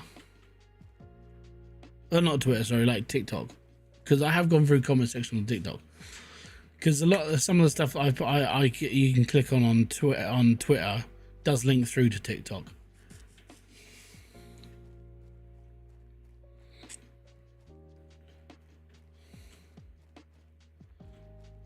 We wonder what's down there then. What's that? Then there was a cross-dresser trying to say he was a female, and I said, nope, that's a dude, because he was trying to say that no one could tell. Oh, yeah, no, I've seen loads of those as well. It's, who's the actress who's got a trans son? There's a few of them I know. She's an older woman. I can't remember. Not Cher, no. Cher looks like a man. Nowadays she does, at least. Because she's had so much surgery. I can't remember her name. But the article said that she's proud of having a trans daughter. That's fine and stuff. But you can't tell you can't tell she used to be a boy. And I'm like, yeah, you can. Jamie Lee Curtis. That's the one, Jamie Lee Curtis. If you see the article, I'm not going to link anything. If you're interested, you go and look at it. That's up to you. Yeah, sure, you can. That's just my opinion, though. You definitely can tell. And a few other comments like that have gone, yeah, well, maybe TikTok's on a bit of a lefty path. At least it's not on a full-on right-wing path, like the full-on far right where you can say any slur you want and all of a sudden you're okay. Maybe they're maybe I think it might not be TikTok that's doing it. Maybe it's the oh, I don't know, it could be your comment got flagged by the original user, and then the original user's like, well, this is offensive to me, and then TikTok's taking it down through offense. If that's the way, it's the way. But if that's the way, then loads of people will just stop using TikTok. You know, if they're caught removing content all the time or comments all the time, they'll just be seen as becoming a police website. People won't use it anymore, and people will move on.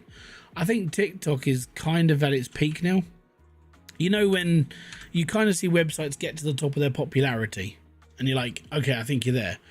I think they're going to start declining now because of obviously YouTube Shorts, Facebook with Reels and stuff, and they are more popular because you've got easier access to them.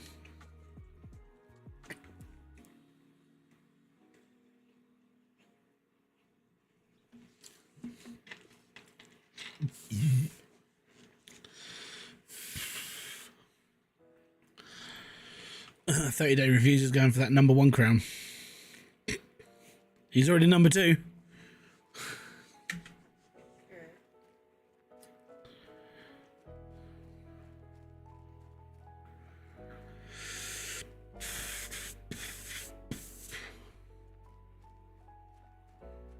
I do like it when you talk to flat earthers, though. which I did on Twitter the other day. And this guy was posting up saying, I've got proof the earth is flat and blah, blah, blah. And I was like, cool. Can I have the proof so I can read it and do a documentation for myself? And the words I got reply was, F off, bye-bye, and then I was blocked. I'm like, cool. All I asked for was like a little bit of proof of your claim. Not allowed, apparently. I was very disheartened. I was like, that's a bit of a shame.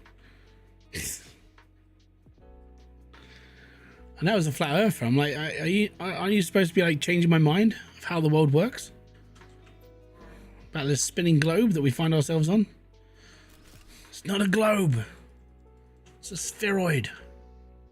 Nope, you're wrong. It's a donut. It's cucumber shaped. It's a melon. It's a pear. Right, now I've got to try and remember where I'm going. Because now we're in the big base.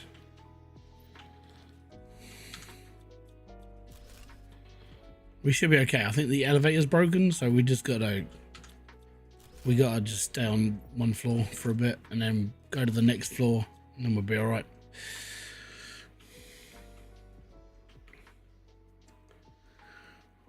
Love your own research. Yeah. And it's like, okay, cool, I want to do my own research. Can I have your proof? And it's like, no, get banned. What? What is this? This isn't doing my own research.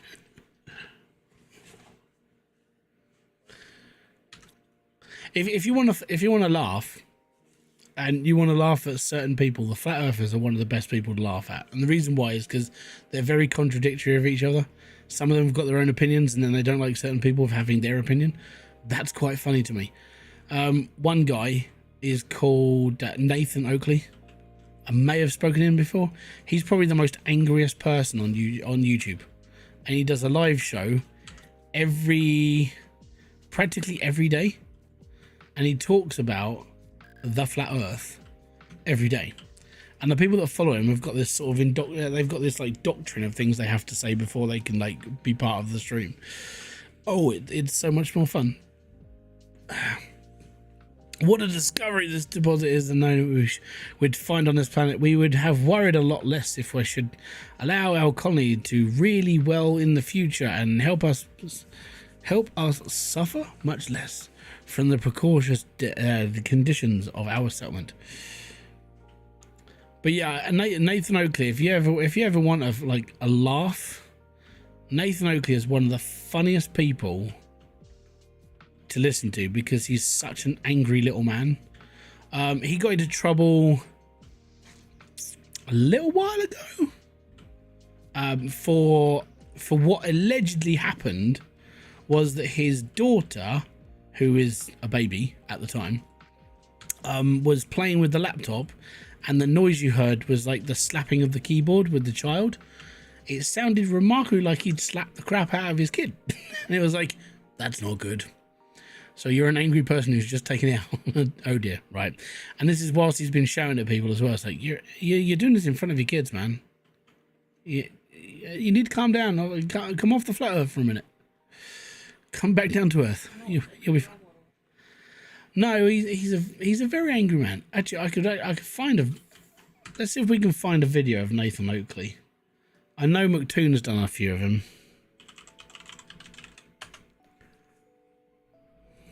But yeah, he's definitely, he used to be, the worst part was he used to be kind of really like chill. Used to be. And then something happened, and I think he just got more and more annoyed with people. And it's just bad.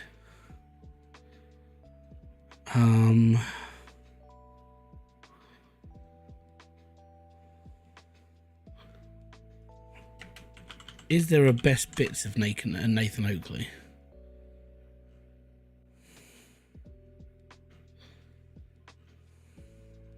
Oh.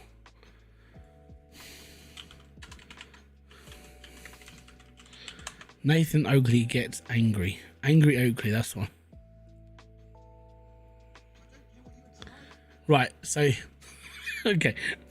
They've used Gaddafi on this. So Okay.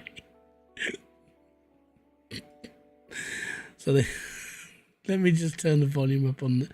I don't know where the volume's going to come from on this.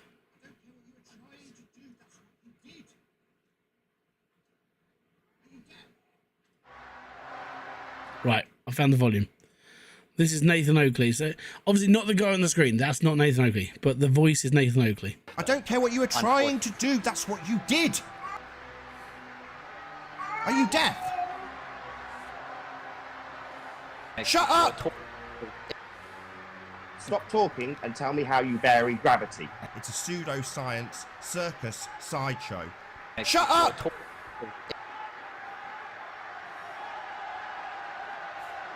Shut up! No, it's not. It's just bullshit. Made up by idiots who claim with mathematics that we have a force we never see. There is no attraction between masses. We never see this ever. It is not demonstrable. You're just making it up. It's based on your religious faith. If you want to claim gravity, provide me the scientific evidence. He's not very angry in that one. That's really strange. But yeah, Nathan Oakley is a... if you watch anything to do with him, it's definitely something. Definitely. But basically, if you go on his pod, because he does a podcast every day, he's up to like 3,000 and something. Every day he does a podcast, and every day he pulls in the same people. They have a chat about the flat Earth, and then if somebody goes on there and gives them proof that this is wrong or that's wrong, instantly you are muted, or you are shouted at, or you are belittled, and you're like, cool, this sounds like a really amazing place to be. Real community driven. And it's just generally just not he's just not a nice guy. But when he started, when he first started his channel, like I don't know how long ago it was, but he said like, I'm a flat earther. I want to talk to people who are of the opposite. I want to have a proper debate with them. There'll be no shouting or screaming or cussing. And if you are guilty of this, then obviously we'll be muting you off, and we'll take privileges away on this, and we'll just try and keep it as kind of calm as possible. I'm like, okay, that's a reasonable way to be. Well done. But then like the next clip is him just shouting the crap out of people. It's like, wow, what changed? Right, I need to drop these off, and we need to go back now. Not a problem, buddy. Have a good one. Enjoy yourself. But yeah, that's the sort of thing I watch. I watch that on YouTube because I watch Mooktoon mainly when it comes to it, because he does kind of deep dives and debates with flat earthers, and it's always quite fun. There used to be a guy called Jeranism who was a flat earther at one point, but then he took up the offer of going down to Antarctica, and he saw the 24-hour sun for what it was. And when he came back, he was like, literally, like, flat earth is just not a thing. Everyone's grifting. And as soon as that happened, like, Creaky and Simon Dan kind of called it. I was like, he's going to have so much backlash because of, like, all of a sudden he's now not a flat earther. It's like, no, what he is now is a truth seeker. And I don't mind if you're going to call yourself a truth seeker, because if you're a truth seeker, that means you're always going to be looking at things and trying to come to a conclusion of why it might not work and this and the other. And that's kind of what he did. He was a flat earther for a bit, and then he took that trip, went to Antarctica, and now he seeks the truth of why things work. And he's doing remarkably well. He's still, he lost the viewership when he came back, but that's because everyone started stabbing him in the back. I feel really sorry for him. But it goes to show the type of people that follow the flat earth. If you don't follow it 100% to a certain indoctrine of which one, whoever your master was. I say this because I know how the inner circles of the flat earth work. And whoever your master was, the person who basically taught you flat earth, if you don't listen to them all the time and you don't believe that what they're saying 100% of the time, you'll be outcasted straight away. It's like, nice people, Really nice people. But there's a guy called Randy. He used to do a YouTube channel called Auditing the Absurd. He got a lot of viewership when he was doing the Amber Heard and Johnny Depp trial. So he covered that extensively. And he got quite a lot of subscribers through, and it helped pay for things that he was looking into and projects and stuff, and that was good. But he used to be a flat earther.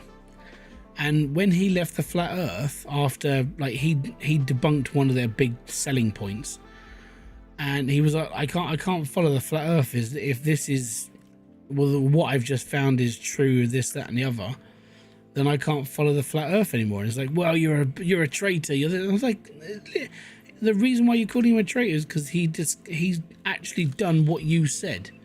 And when I say he did do your own research, and because he did his own research and proved that they were all wrong, he got blacklisted for it. I was like, wow, I mean, this does go to show the type of people you're working with. It's horrendous, it really is. So yeah, that's kind of where I was at. Like when it came to the flat earth, I enjoy still looking into it, but I don't pay as much attention to it as now that I used to, because I kind of just move on with what I watch. Currently, I kind of just watch gambling streams, like with Vegas Matt and EJ and WBG, and I'm like, you know, that's kind of where I'm at the moment. I'll watch a guy just completely lose his money. But it doesn't matter because he's minted and he gets quite a lot of money per day in interest. So it's not really any skin off of his nose, you know. I think they put 40 grand in the other day. It's like, what, you could buy like a car every day with the amount of money you spend at Vegas. But obviously they make a lot of money from their like trips and their videos and everything else they do. They're doing all right.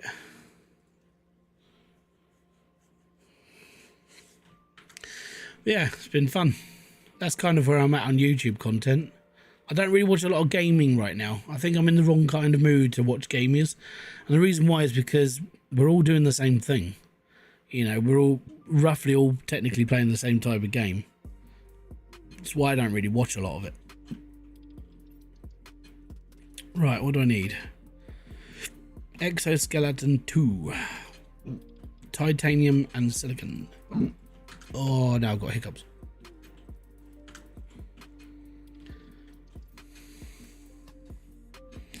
Two lots of magnesium and an aluminium. Excellent. Alright, cool. We can get more stuff now. Funky. So we've got that one. We've got that one. We've got that one. Torch level 2. I need sulfur.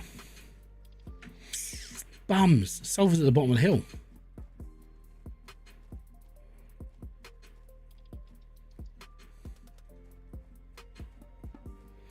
So what sort of like videos does everyone else watch? Because I ain't got a clue what you guys watch. I think right now you probably know more about me than I know about you. I know it's not difficult, because I talk a lot of shit. Go on, everybody in chat, who's your favourite YouTuber? It's not me. Don't say me, because I don't think I could be anybody's favourite. My content is not that good. Right, aluminium and magnesium.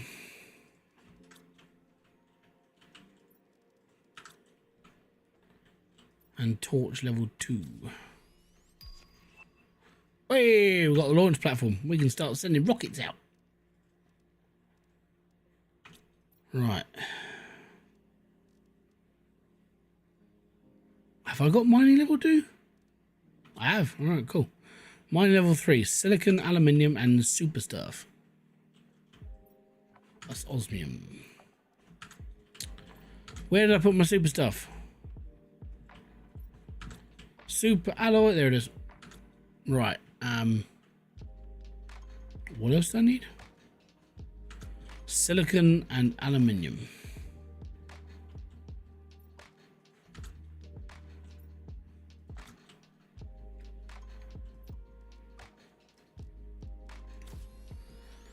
Cool. So that's that upgraded. Have we got a level 3 bag? We have a level 3 bag. Fantastic. Have we have a level 3 oxygen tank? Yes. Have we got level 2 agility boots? Yes. So we're okay. I don't have a favorite one. I have a favorite group of YouTubers I watch daily, and it's only gaming channels at the moment. That's fair. Okay, have you? What games have you discovered from these other people, or are they people I made? Well, that I watched as well. Because the gamers that I would watch, if I was to choose any, it would be Diesel Designs. Because I like Diesel. Diesel's a chill dude, down to earth, very down to earth. I'd watch a bit of Blitz. I feel that he kind of satisfies that kid in my brain. That's kind of like, you just want something simple to watch that doesn't involve a lot of concentration. That helps. I've discovered Super Auto Pets. He plays that game a lot offline.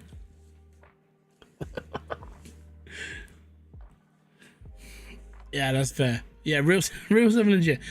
Genuinely, I've spoken to him a couple of times. He's just he's a decentish guy. I haven't spoken, like, I don't really know him. I know him by, obviously I know him by name. Everyone knows him by name because he says it on YouTube. It's Matt, but I don't know him like personally. But I'm in a thread with him and a couple of other people. He's like, guys, you should be playing Super Auto Pets. It's amazing. And he just plays Super Auto Pets a lot. So, all right, you've got problems. It's like my dad. He's got a problem with like Cookie Clicker. My dad has played Cookie Clicker for 59 days straight since it came out on the PlayStation 5. And he goes, well, if there's a leaderboard, I'm on top of it. It's like, there's no leaderboard for it. Yeah, but there should be, because then I'm going to be on top of it. That's kind of like how RC is with Super Pets.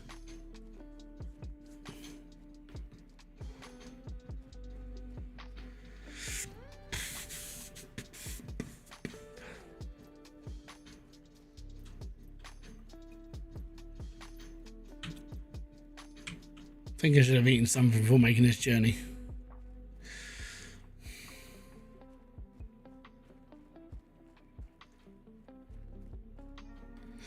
Yeah, I think we all get stuck in little ruts of games sometimes. I kind of wish that when because I've got Stardew Valley for PC and I've got it for PlayStation as well. I bought it for PlayStation before it came out, before I had it on PC. And I kind of wish that I'd have spent my entire month that I played on it streaming it, because I did so much in that game. I just enjoyed playing it and enjoyed doing all the bits to it. And I played it basically straight for a month. I wasn't really on the PC. I just had YouTube playing in the background. This was kind of before I became a part-time YouTuber. And I spent basically a month playing Stardew. I kind of wish I'd started my career on YouTube as that, because for me, Stardew Valley was just more enjoyable.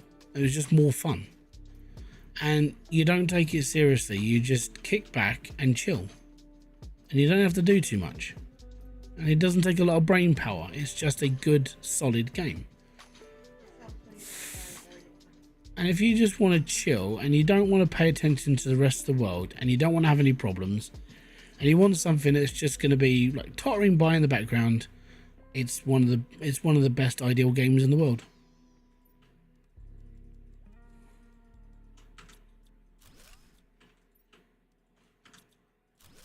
That's just my recommendation, though.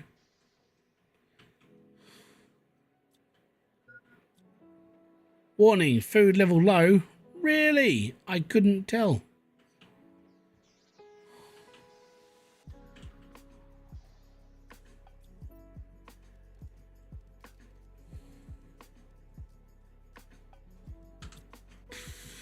Well, if I can find some food, I'll take it.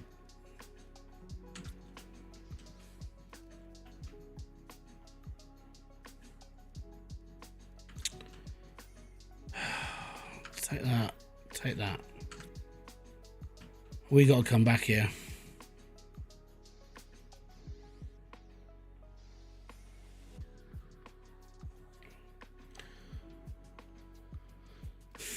Give me a sec. I've got to go through all of that.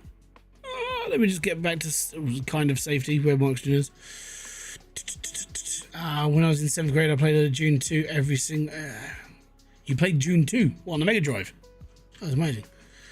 When I couldn't until I wrote a real bad test, and it caught me thinking... let me just put all this into storage.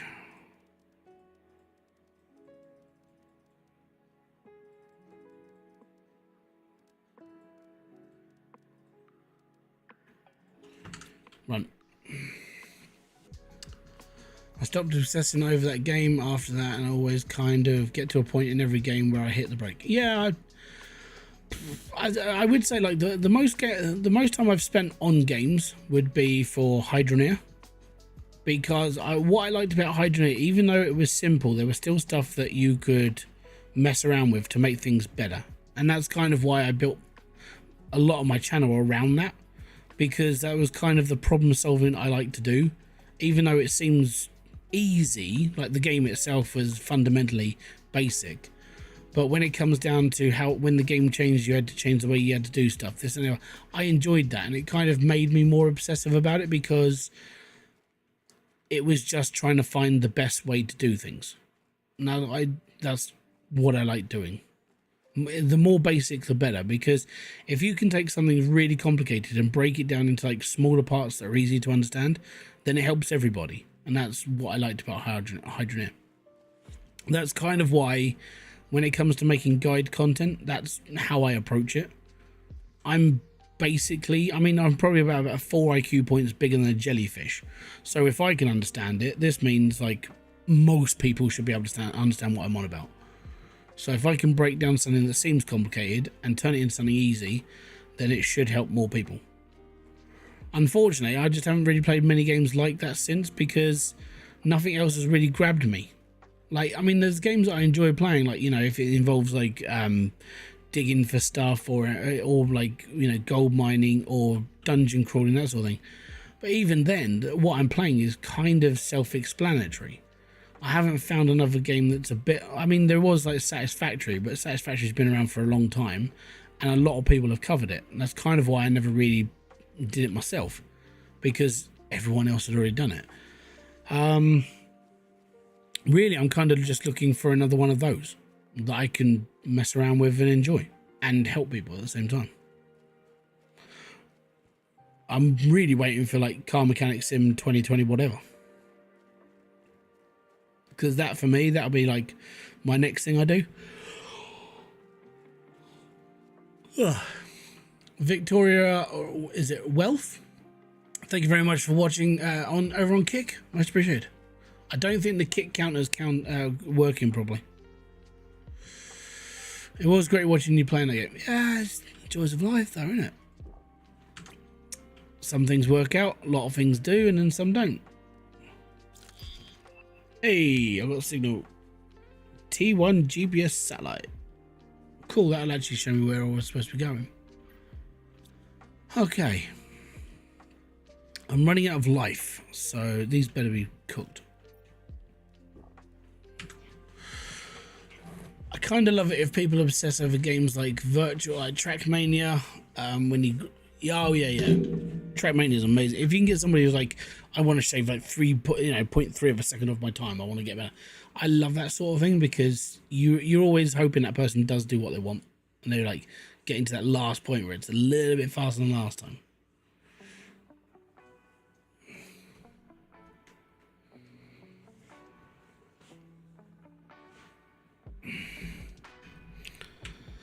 But I'm kind of hoping, I'm kind of hoping Crosswinds is actually going to be like that. So I don't know how Crosswinds is going to be. I know obviously it's a base building game, it's this and the other, but is it going to be where certain raids are going to pull off better equipment than others? Is it all going to be the same for everybody, or is it just going to be, is it going to be different for everybody, where you have to, you know, take on different pirates, or is it going to be different islands? Is it going to be procedurally generated? I don't know this because I haven't got the beta or the playtest. I'm hoping the game's going to be more sort of, hopefully everyone's got the same sort of layout and land, but there are certain things you can do to make things better for yourself, like better building materials, where to find this, that, and the other. That's kind of what that's why I wanted to be in that playtest. I wanted to explore that game first. Kind of annoying I didn't get there. I even went onto Steam, I couldn't find it, so I'm assuming it was keyed out. If anyone knows, let me know, but I didn't get a version of it.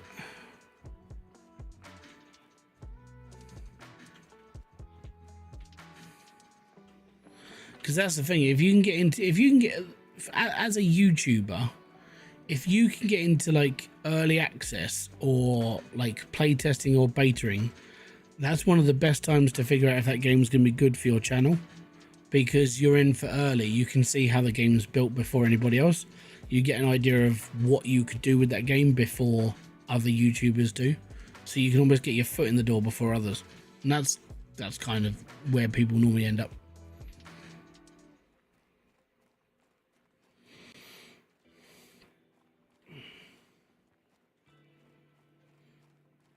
Yeah, but I'm wondering if it's the same layout because it's a playtest and it's basically obviously very early. But I mean, if everybody's on the same sort of like linear path as everybody else, then technically that could be like the next game I delve into, because it's just, hi, yes, you can do this, this, this, and this, and you'll end up with a better stuff than this person. Go from there.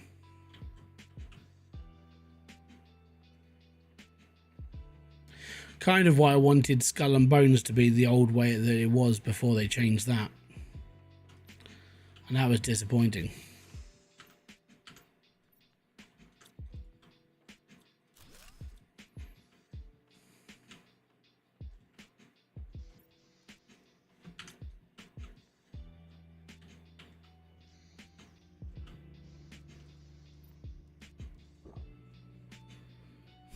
It's got food.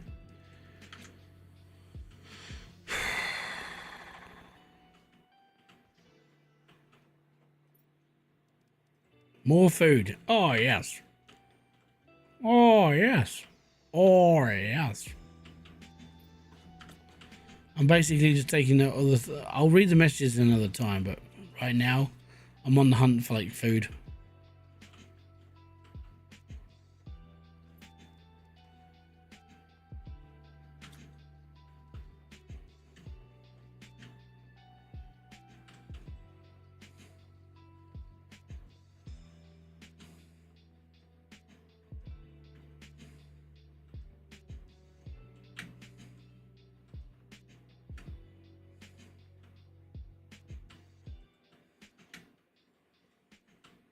Okay, I can't climb up the ladder.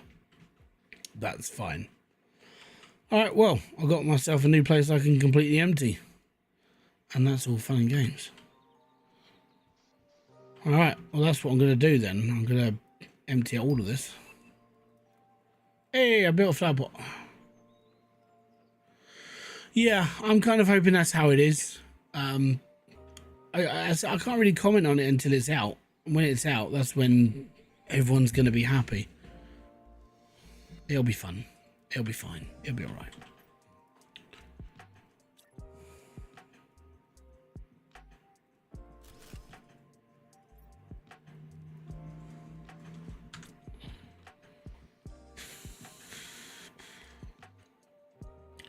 Right, I'm going to empty this building out first.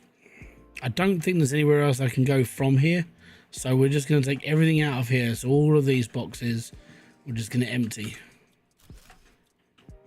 And if we leave no box behind, then we leave nothing behind. And that is good, because that just means that we've completed what I need to do. And if I can remember my way out, we'll be even better. Oh, hey. Aha. But yeah, I'm looking forward to Crosswinds.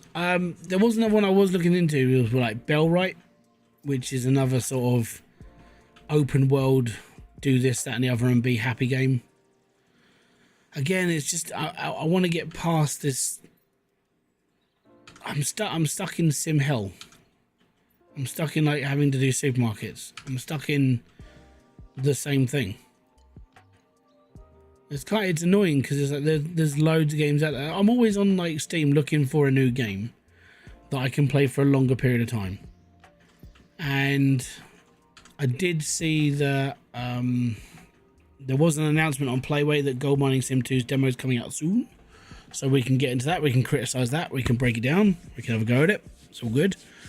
Today is a big day. It's the day the main roads have been activated and it took a lot of courage and effort and blah blah blah blah blah blah blah. Cool. Yeah, I can't break these down yet. Oh, I can. Oh, I've got iridium stuff. And I've got water. Yummy. I'll take the food as well.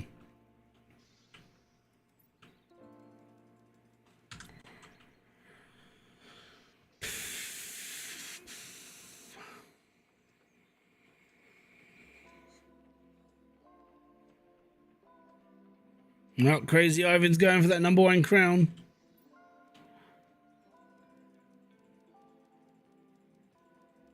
Yeah, I know. I need the water.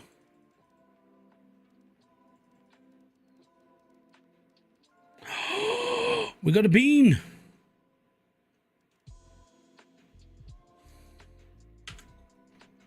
Did you ever try Timberborn? Yeah, I've done a couple of episodes on that. My series not so good as like it didn't get as many views as all the others, but I can't. That's why I stopped. But I could redo it. I could replay it. I wouldn't have a problem with it. I actually enjoyed Timberborn. Who doesn't mind playing with a bit of beaver? Yep, I went there. And so did your dad. Oh.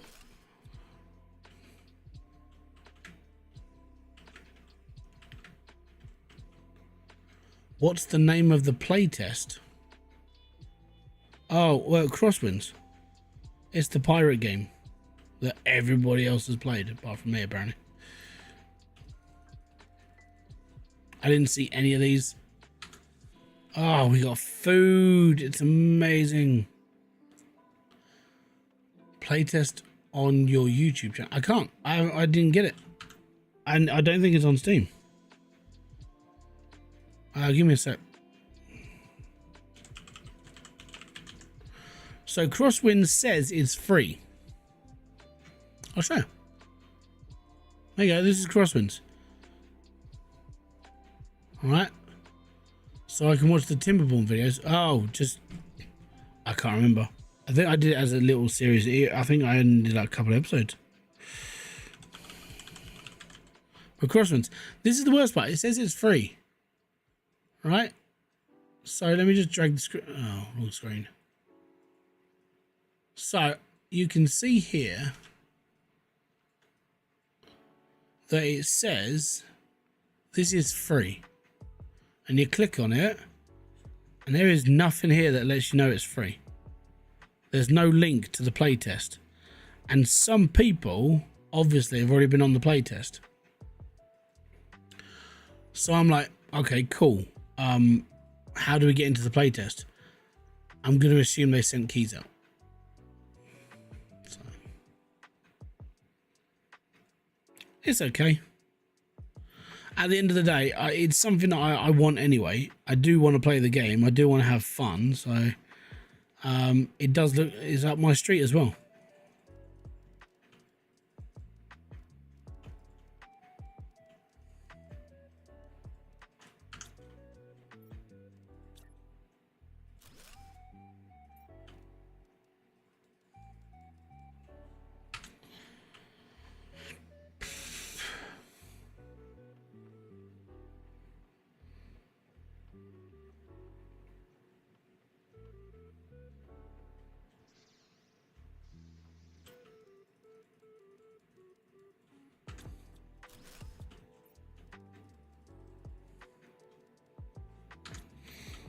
We got a 300% flour. Excellent. But yeah, Timberborn is something I might do if the next update hits it. Well, I mean, hopefully it hits after the kids have gone back to school. If it hits after that, I'll carry on. I'll do timber boarding. I haven't got a problem with that at all. But it's when it hits. And if it turns up at, I don't know, whenever, and then all of a sudden that, you know, the half terms are on or stuff like this, and I just won't worry about it. I'll go back to streaming it for a bit. But when it comes to a city building game like Timberborn, you kind of have to pay attention to what's going on, or things go horribly wrong very quickly. And, you know, I think that's just the joys of the game. It is designed to just drive you a little bit crazy. Right, we have emptied this building, apart from on top of the building. And I can't fly up there yet because I haven't got the stuff.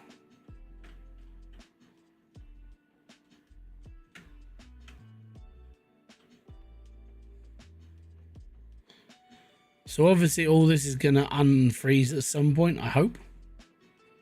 And we'll go from there. But we've now finished off emptying that building.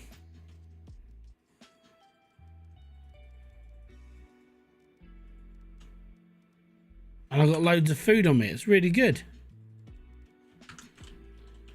Downside. This little box is getting very, very full.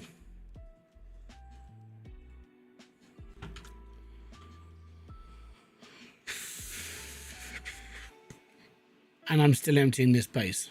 I'm taking everything.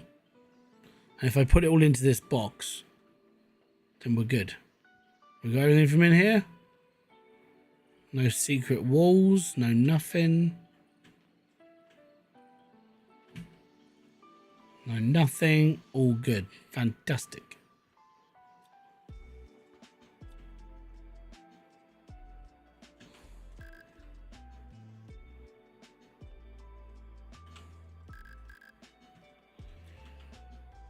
Random 360s? No, not really.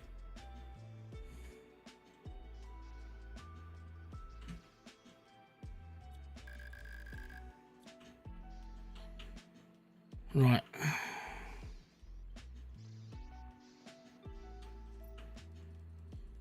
It's just too much stuff to pick up. There's so much.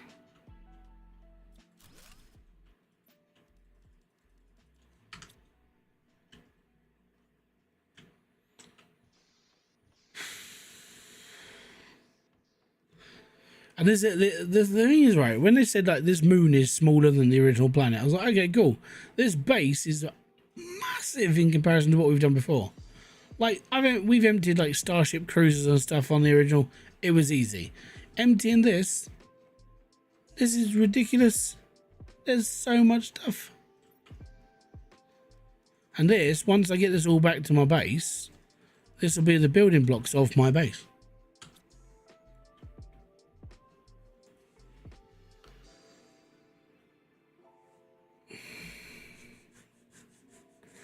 There we go. So this is everything I've pulled out of this place so far. I do need a drink. We'll be good.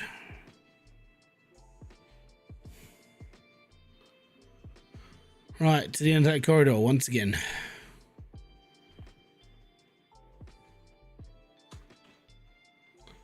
Tell you what, I'm kind of glad that I can run a lot faster now. I'm glad we've got like the agility boots and stuff that we can use. Because this is a long, long run.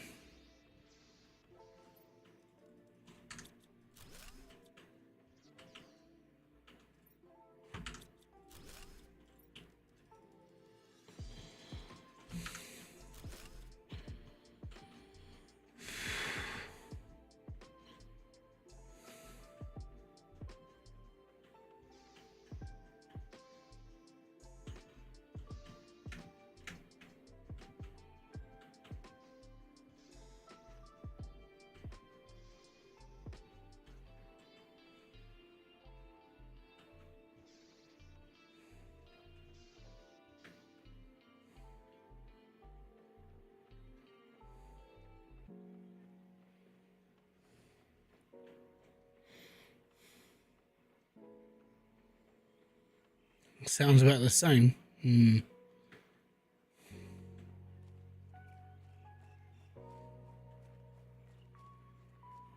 have no idea where this is going to take me, by the way.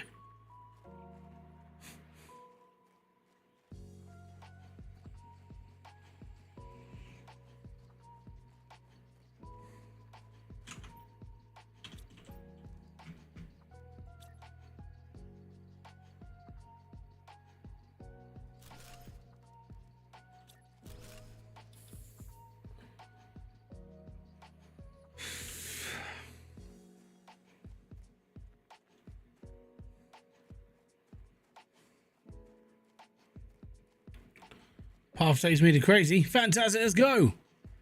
Packed my bags weeks ago. Let's huddle. Box.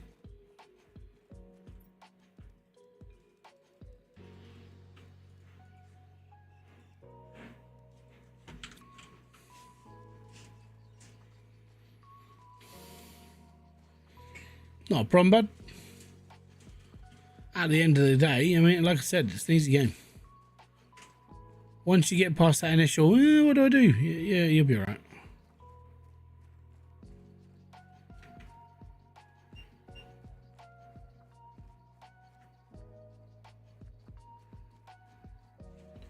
I feel like I'm going back to the beginning.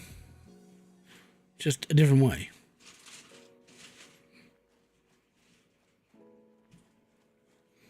And if that is indeed where we're headed, then okay, so be it. But this is where we need a jetpack.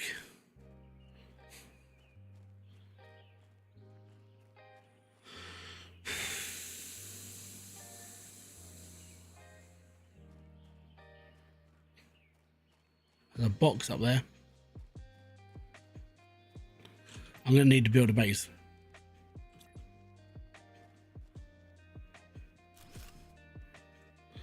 Crap, I need titanium.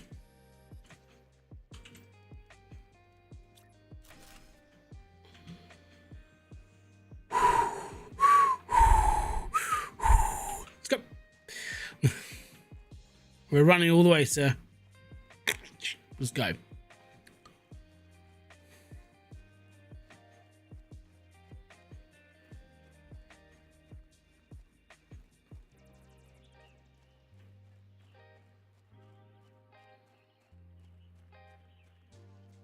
I have no idea where I am.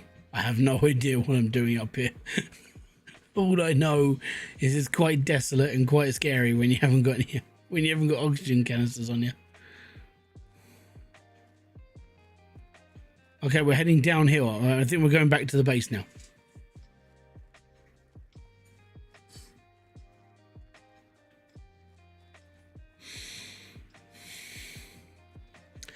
Don't forget, if you are watching this and you haven't already, hit the like, subscribe, notification button below for all other updates. If you are enjoying the streams, that'd be most appreciated. If you do want to help support the channel, you can by becoming a member for just as little as 99p a month. 99p is it's a ton cheaper than it is on Twitch. Let's put it that way. If you're a member on Twitch and you're a free member, because obviously, like, you know, you get like vouchers from Amazon, so you can sponsor a streamer, that's all good. But if you want to become a tier 1 member on a channel without having to spend £6.49 a month, you can do it for 99p on YouTube, and that's fine. Thank you very much if that's what you want to do. You can use your Amazon free subscription thing to get to me or any other streamer that you choose to, and that's all good. If you do want to pick up some merch, you can. There's links in the description box below, and it's all good. All done by me. It's all printed by Fourth Wall, and Fourth Wall Infernus are one of the best companies I've found for doing merch. Yeah. Where are we going, and why are we in this hand basket? I don't know. It's cramped though. Kind of keep getting like the wires in my back.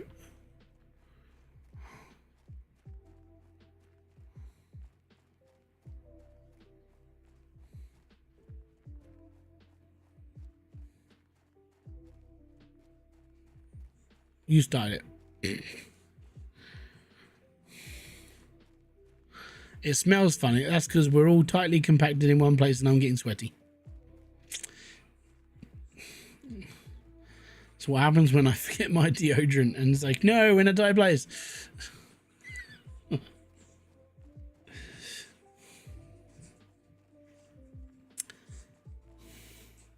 Scruffy old fool. How you doing, bud? Welcome.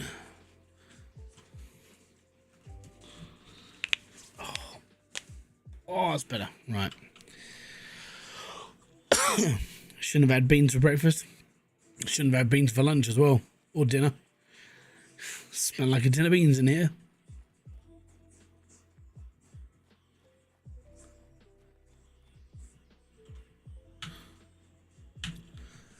A lot better now that I can watch it. I'm going to assume you haven't had a screen for a little while.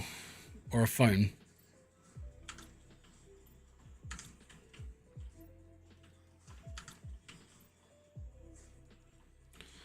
I'm going to pop that in there for a second because we've got nowhere to put obsidian. Trying to find... There we are.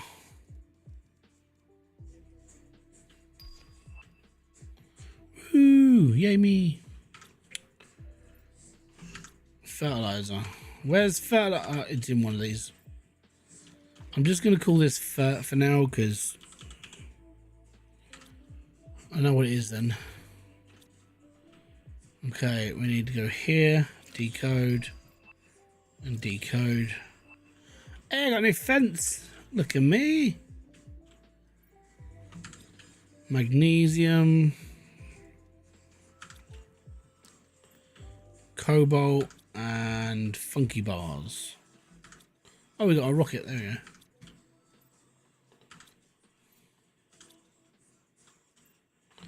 Where is... There they are. That's what I was looking for. In-game, just sold a minivan. Yeah, there you go. You've just learned exactly how to make a lot of money in that game. It's like piss easy, isn't it? Now there's no problem. Now you know how to make the money. What's the point of rushing around now, right? You could literally just finish the game now and be like, well, I know how I'm making the money. Think I'm in the wrong job? Yeah, I've thought about that a couple of times.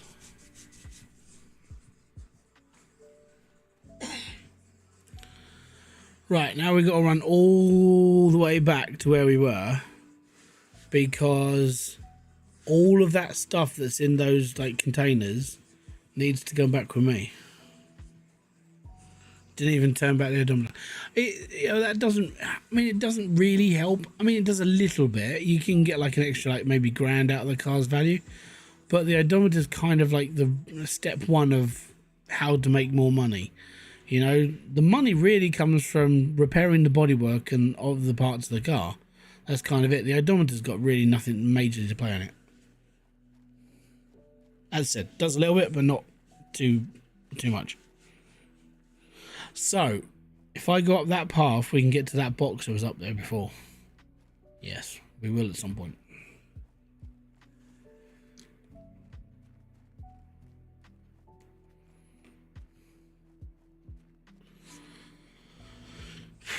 It takes a long time to get to these boxes. Let's go. Yeah, the worst part about doing this, though, like the absolute worst part, is that this isn't the last one. Right, we got that base to go up there. It's like, that's pretty cool. We got to go to that base. That's where we're going to, like, empty out all these things. And that's fine. But then if we go up that way, there's another base up there. And it's connected to this one. So I've got to get up there as well.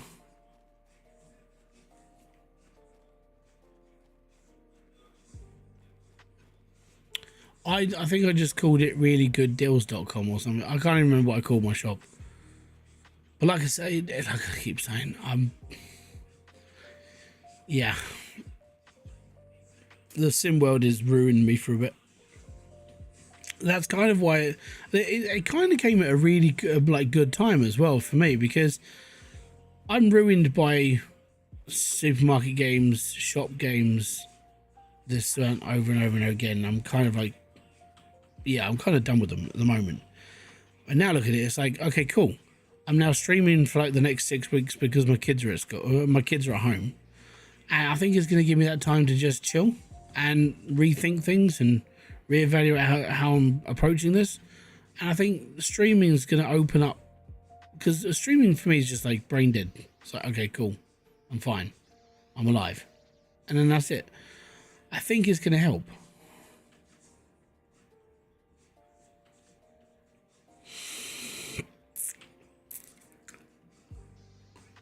Right, I think it's time that we start moving all this stuff.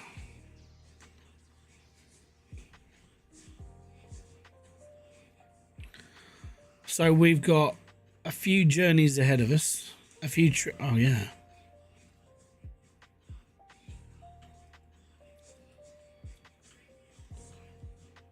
Huh.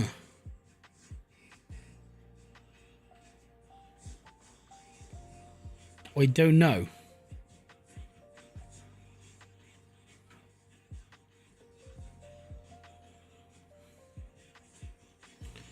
See what that place up there to go to. So far to go. So what I need to do is I need to move all of this stuff back first and then go up there.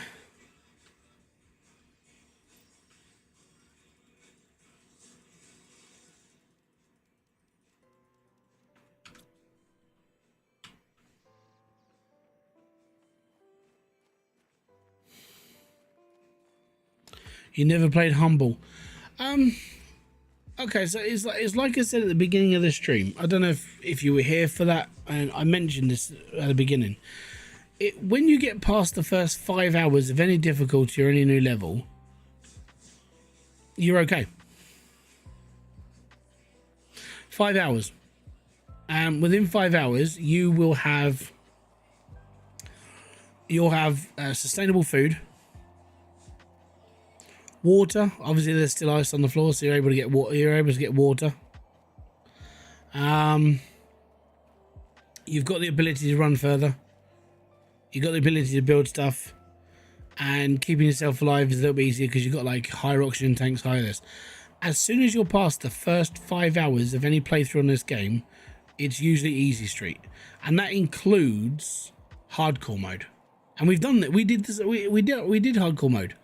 We basically, it got to a point where I was like, I'm alive. I'm on hardcore mode. Yeah, things are moving a little bit faster, but hold on, I'm keeping myself alive, and I'm not struggling anymore.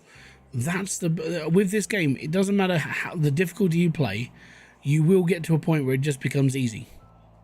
So it's definitely a game for like every single person who enjoys like survival. It's an easy survival game.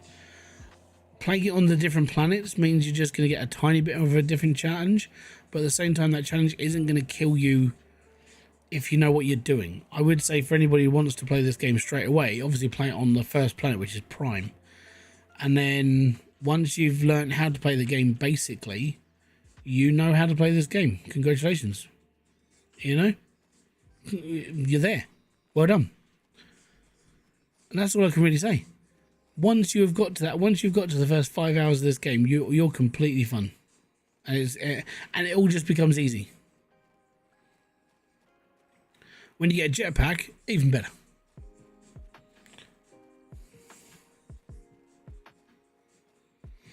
But that's my verdict on it. It's still a solid game though, really good.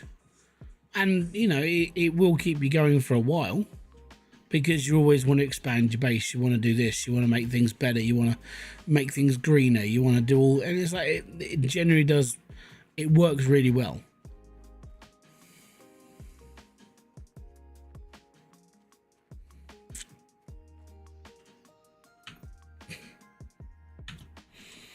Stairs and jetpacks, man, they will kill you. They will spit you out.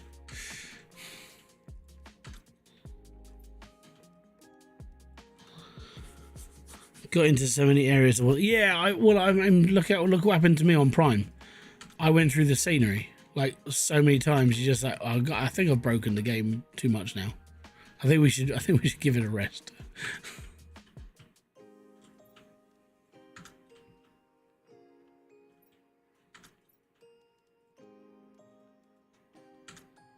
But that's the joys of this game. It's freedom to explore and be happy. Oh, seeds.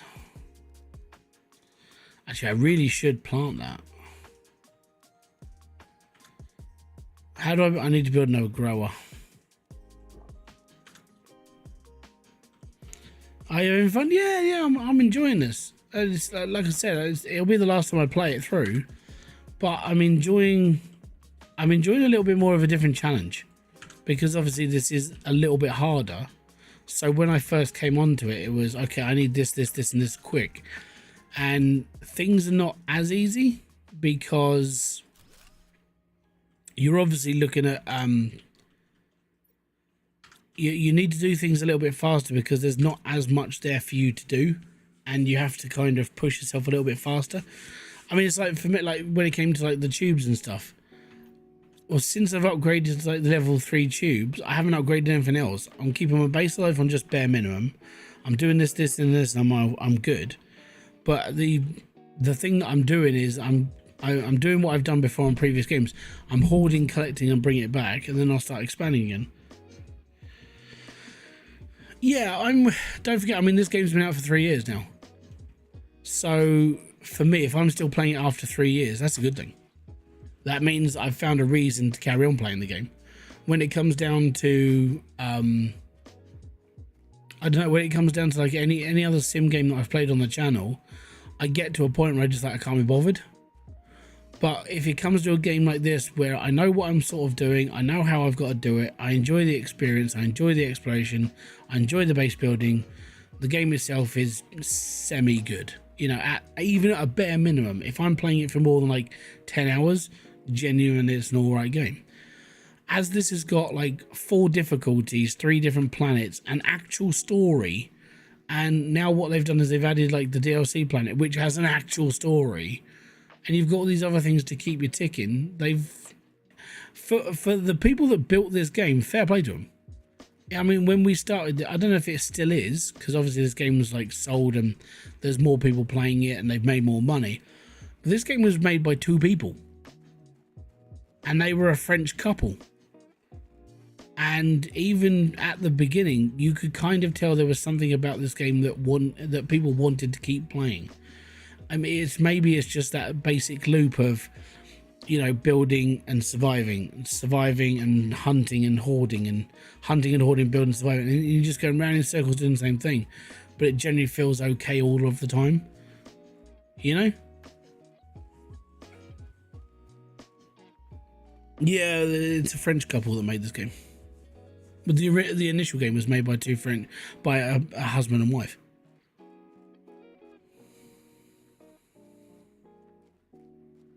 I'm pretty sure. I mean, this was 3 years ago when I first discovered this game.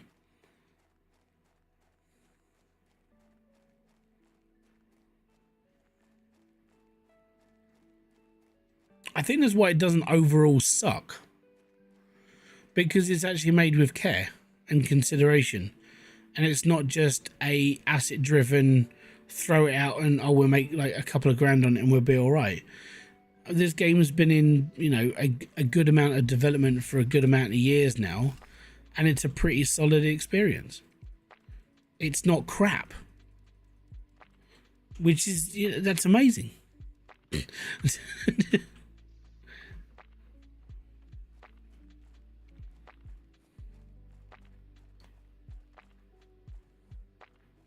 But yeah, if anybody's got any questions about the game, I'm more than happy to answer. And if anybody wants to talk, go for it.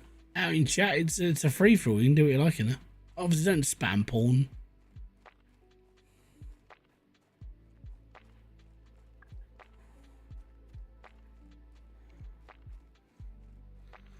Frying Lion TV, Andy Brown. Thank you very much for subscribing. If you're in the chat, and if you're not, and you're watching a video, you don't know I'm talking to you.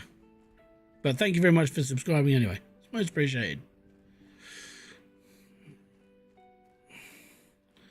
But yeah, so what I want to do tomorrow, because I've got a little bit of free time before I have to pick the kids up and I have to like go to the dentist. So I might not be streaming. I'll probably be streaming tomorrow, because I don't think they'll do anything for me the first day. But I've got this feeling that like a week later after tomorrow, I'm probably going to be in the dentist chair. Because my last checkup, well, actually, no, the checkup before last, I had an x-ray done on my 2 side teeth down here. And where it's very similar to what happened over here. Basically, something between the teeth started like decaying. And I would say over the last sort of month or two, when I've eaten certain foods, like when it comes to, you know, some fried chicken, you get like the really hard crispy bits, and occasionally you bite it down, and I've kind of felt it, and I'm like, all right, that's probably going to need looking at now. So they'll probably chuck me into another x-ray, get that looked at, and be like, yeah, we need to do a filling. It's kind of what I'm expecting. So it's kind of like, okay, what's going to happen is book it in for a week, do the filling, and we'll be all right. Okay, not a problem. And I'll be fine. It's raining. We've got to that point in the game. That's not bad. 5 hours. 6. All right. 6 hours in. 650 KTI. And it's raining. 6 hours in. That's pretty good. I lost 5 teeth working at a tyre shop. Oh, nice. Was changing big commercial tyres, big slip. Oh, yeah, not cool, man. You have my sympathies. I thankfully,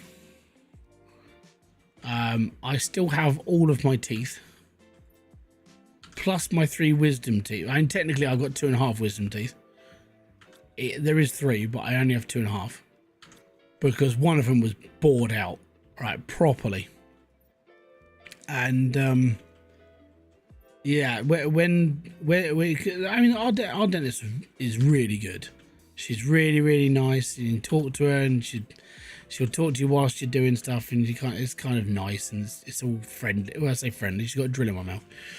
But when she did my filling, it was basically what had happened. I knew my tooth was kind of, it was annoying me. And I was like, you know, when you're prodding, like, and you're like, go away.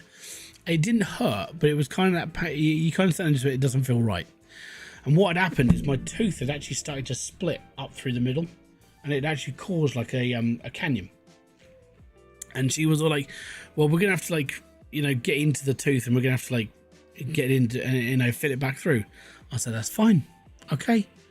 That's brilliant. Okay. Excellent. And she kept going. The top of my wisdom tooth is literally just filling. I've got like 4 points of wisdom tooth left of where it's filled, and then 2 kind of triangles that meet the root on either side. So it kind of looks like this, like an M. So everything in the middle has been filled up, and I've got 2 kind of sharp points left on my wisdom tooth. And she said, she goes, if it gets any worse, knowing that obviously it's gonna get fucking worse, she goes, if it gets worse and it comes apart, then you're probably gonna have to have it pulled. I went, not a problem, because there's 2 ways out of that. They're either gonna pull your tooth, and I'm up for that, or they're going to try and do a root canal. And throughout my entire life, no word of a lie, I've said fillings, kind of easy. I'm all right with fillings. I can deal with fillings. But when it comes to root canals, you can shove it up your ass. I will have my teeth removed before that happens, because I don't really like, really not a big fan of like having everything drilled through just to kind of hope it works. And I know people who have had root canals and they failed, and then they've had the tooth pulled anyway.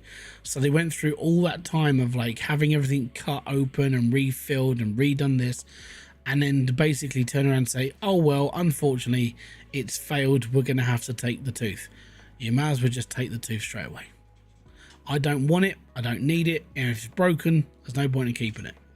And my dad's exactly the same. And years ago, one of my memories of my dad, and he's still alive, but one of my memories of my dad, because he's only 60 now, but when he was like 30, so this was 30 years ago, I was 10, right? So 30 years ago, my dad had 4 of his teeth removed because they were knackered. But unfortunately, his side of the family, not so good with teeth. My mum's side of the family, apparently, were actually not too bad. But he had 4 of his teeth removed right across one side. I'm like, why did that happen? He goes, well, they were just buggered, weren't they? So I just had them, we just took them all out. He goes, the worst part was they didn't have any really anesthetic. So my dad had 4 of his teeth removed with basically nothing of pain relief. And he goes, well, if it doesn't get done now, then it'll have to get done later. We might as well just do it now. So he had 4 teeth pulled and drilled because he's got caps on. And he had those all done with no anesthetic. My dad is just built different. I couldn't take that. And when he told me all this, I was like, that's just mad. He goes, look, you got a choice, haven't you? You either have all this stuff done, or you're just going to be in eternal pain. And if you have it all done, you're only in pain for a couple of days, then so be it. That's my dad's way of living. I'm like, fair play to him, you know. he just gets on with it, and it's just something I couldn't do. But yeah, he put himself through that because it just needed to be done. And now nowadays it's like I bitch and moan because I need anesthetic or something. It's like, yeah. So yeah, that's why I'm kind of more. I'll be like, no, I'm just pull my teeth. I don't care. If he can put up with it, then I'll put up with it for a little bit.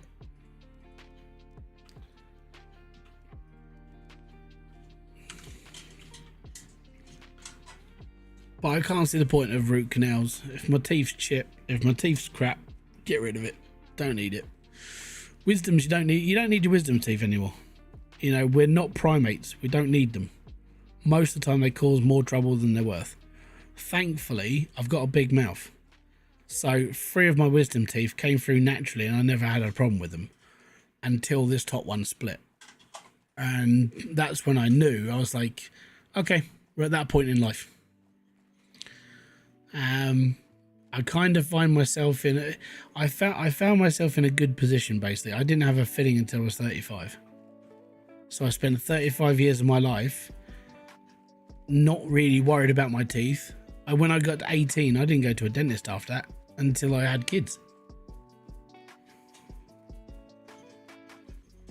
Yeah, no, I've got a big mouth, and I've got all my teeth still.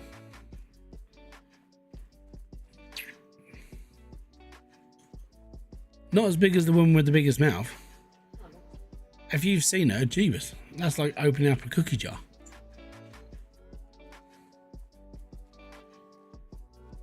But yeah, it's yeah, dentist is a funny old place. I used to just not like going. Now I just go whatever. I think I just got to a point where I don't care. So I just get everything done with. I'll be all right. With the kids, I kind of hope they take after me. Like for them, it's, I mean, at the moment they're on baby teeth, they're fine. What I hope is when they get all their adult teeth through, they don't have as many problems until they're older.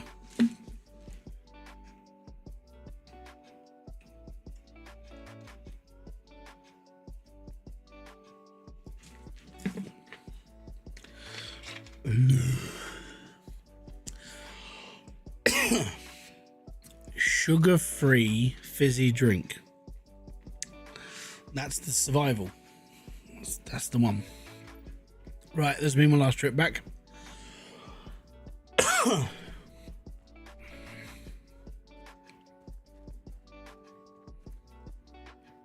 I think that's the reason, another reason why I've kept my teeth for so long. I don't drink a lot of stuff with sugar in it. I don't really eat a lot of sugary stuff anymore. I'm more of a savoury person, which is a big problem because pastries, breads, not really good for you when you're trying to lose weight. But I think that's kind of the reason why I've been a bit luckier than others, because I don't eat half the crap that destroys your teeth. Maybe so. But when people go, well, you drink a lot of fizzy drinks, it's like, yes, and it's sugar free. So maybe that's the secret. Maybe that's what I've done differently and what I've done right. I don't know. We have some of that. Do I still have some super alloy? I do, you know. I do. An agility level 3.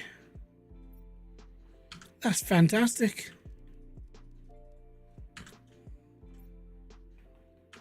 Okay, we got rockets. Got more plants.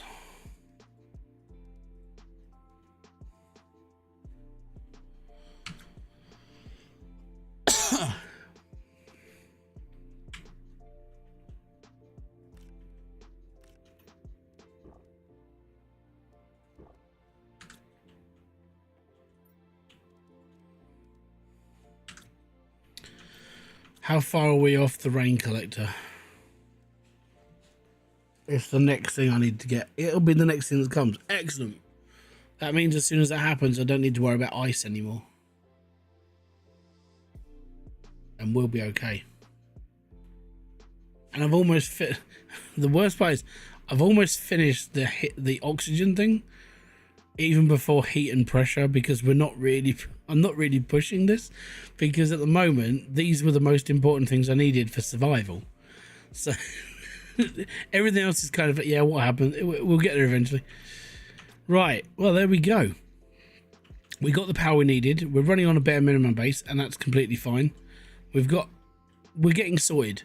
So I've got 2 or 3 big chests to go before we've emptied one base. We've emptied the other base. So these are the things we've done today, right? We've emptied all of that base over there. Everything. We've explored the bottom of the canyon over there. So we've explored all of that down there. And all the way past there. And there's that little canyon we got to that was ended nothing. We went down there. There was nothing there. We're now emptying out that base up there. And then there's the other base on the other side that we're going to be emptying out. And then what we will do from there is we'll start expanding the base out properly. We'll start putting in all the stuff we need, like windows, and we get some like proper stuff growing. We'll have all of this, that, and the other. We'll get all the power stations running. It'll be fine. Don't worry, Mr. Mannering. The way that I'm thinking of going is that way. So I'm actually going to build my base that way. So it's just one long base. So with observatories and bits and pieces and this, that, and the other. Because if we can get out that far, then we can build the big like greenhouses and the butterflies staying trees and stuff. Kind of what I'm thinking. And yeah, there's enough space that way to build. I think that's what we need to do. So if you're interested in following, hit the like, subscribe, notification button below for all other updates. I will be back here with a brand new video live stream or whatever else I do on the channel. It's going to be predominantly live streams for the next sort of 6 weeks because kids are on half term and I'm at home and they're at home and I get to do this instead of, I can't do videos. I've got more important things to do. So have a great rest of your evening, weekend, morning, or whatever time it is for you. I'll see you all tomorrow. It'll be after 9 o'clock on Monday night, and then I'll be back here and we'll be all right. So until then, we'll say peace out, have fun, enjoy everything you guys do, and have a great rest of your day. Ah, boom. Fist bump to you.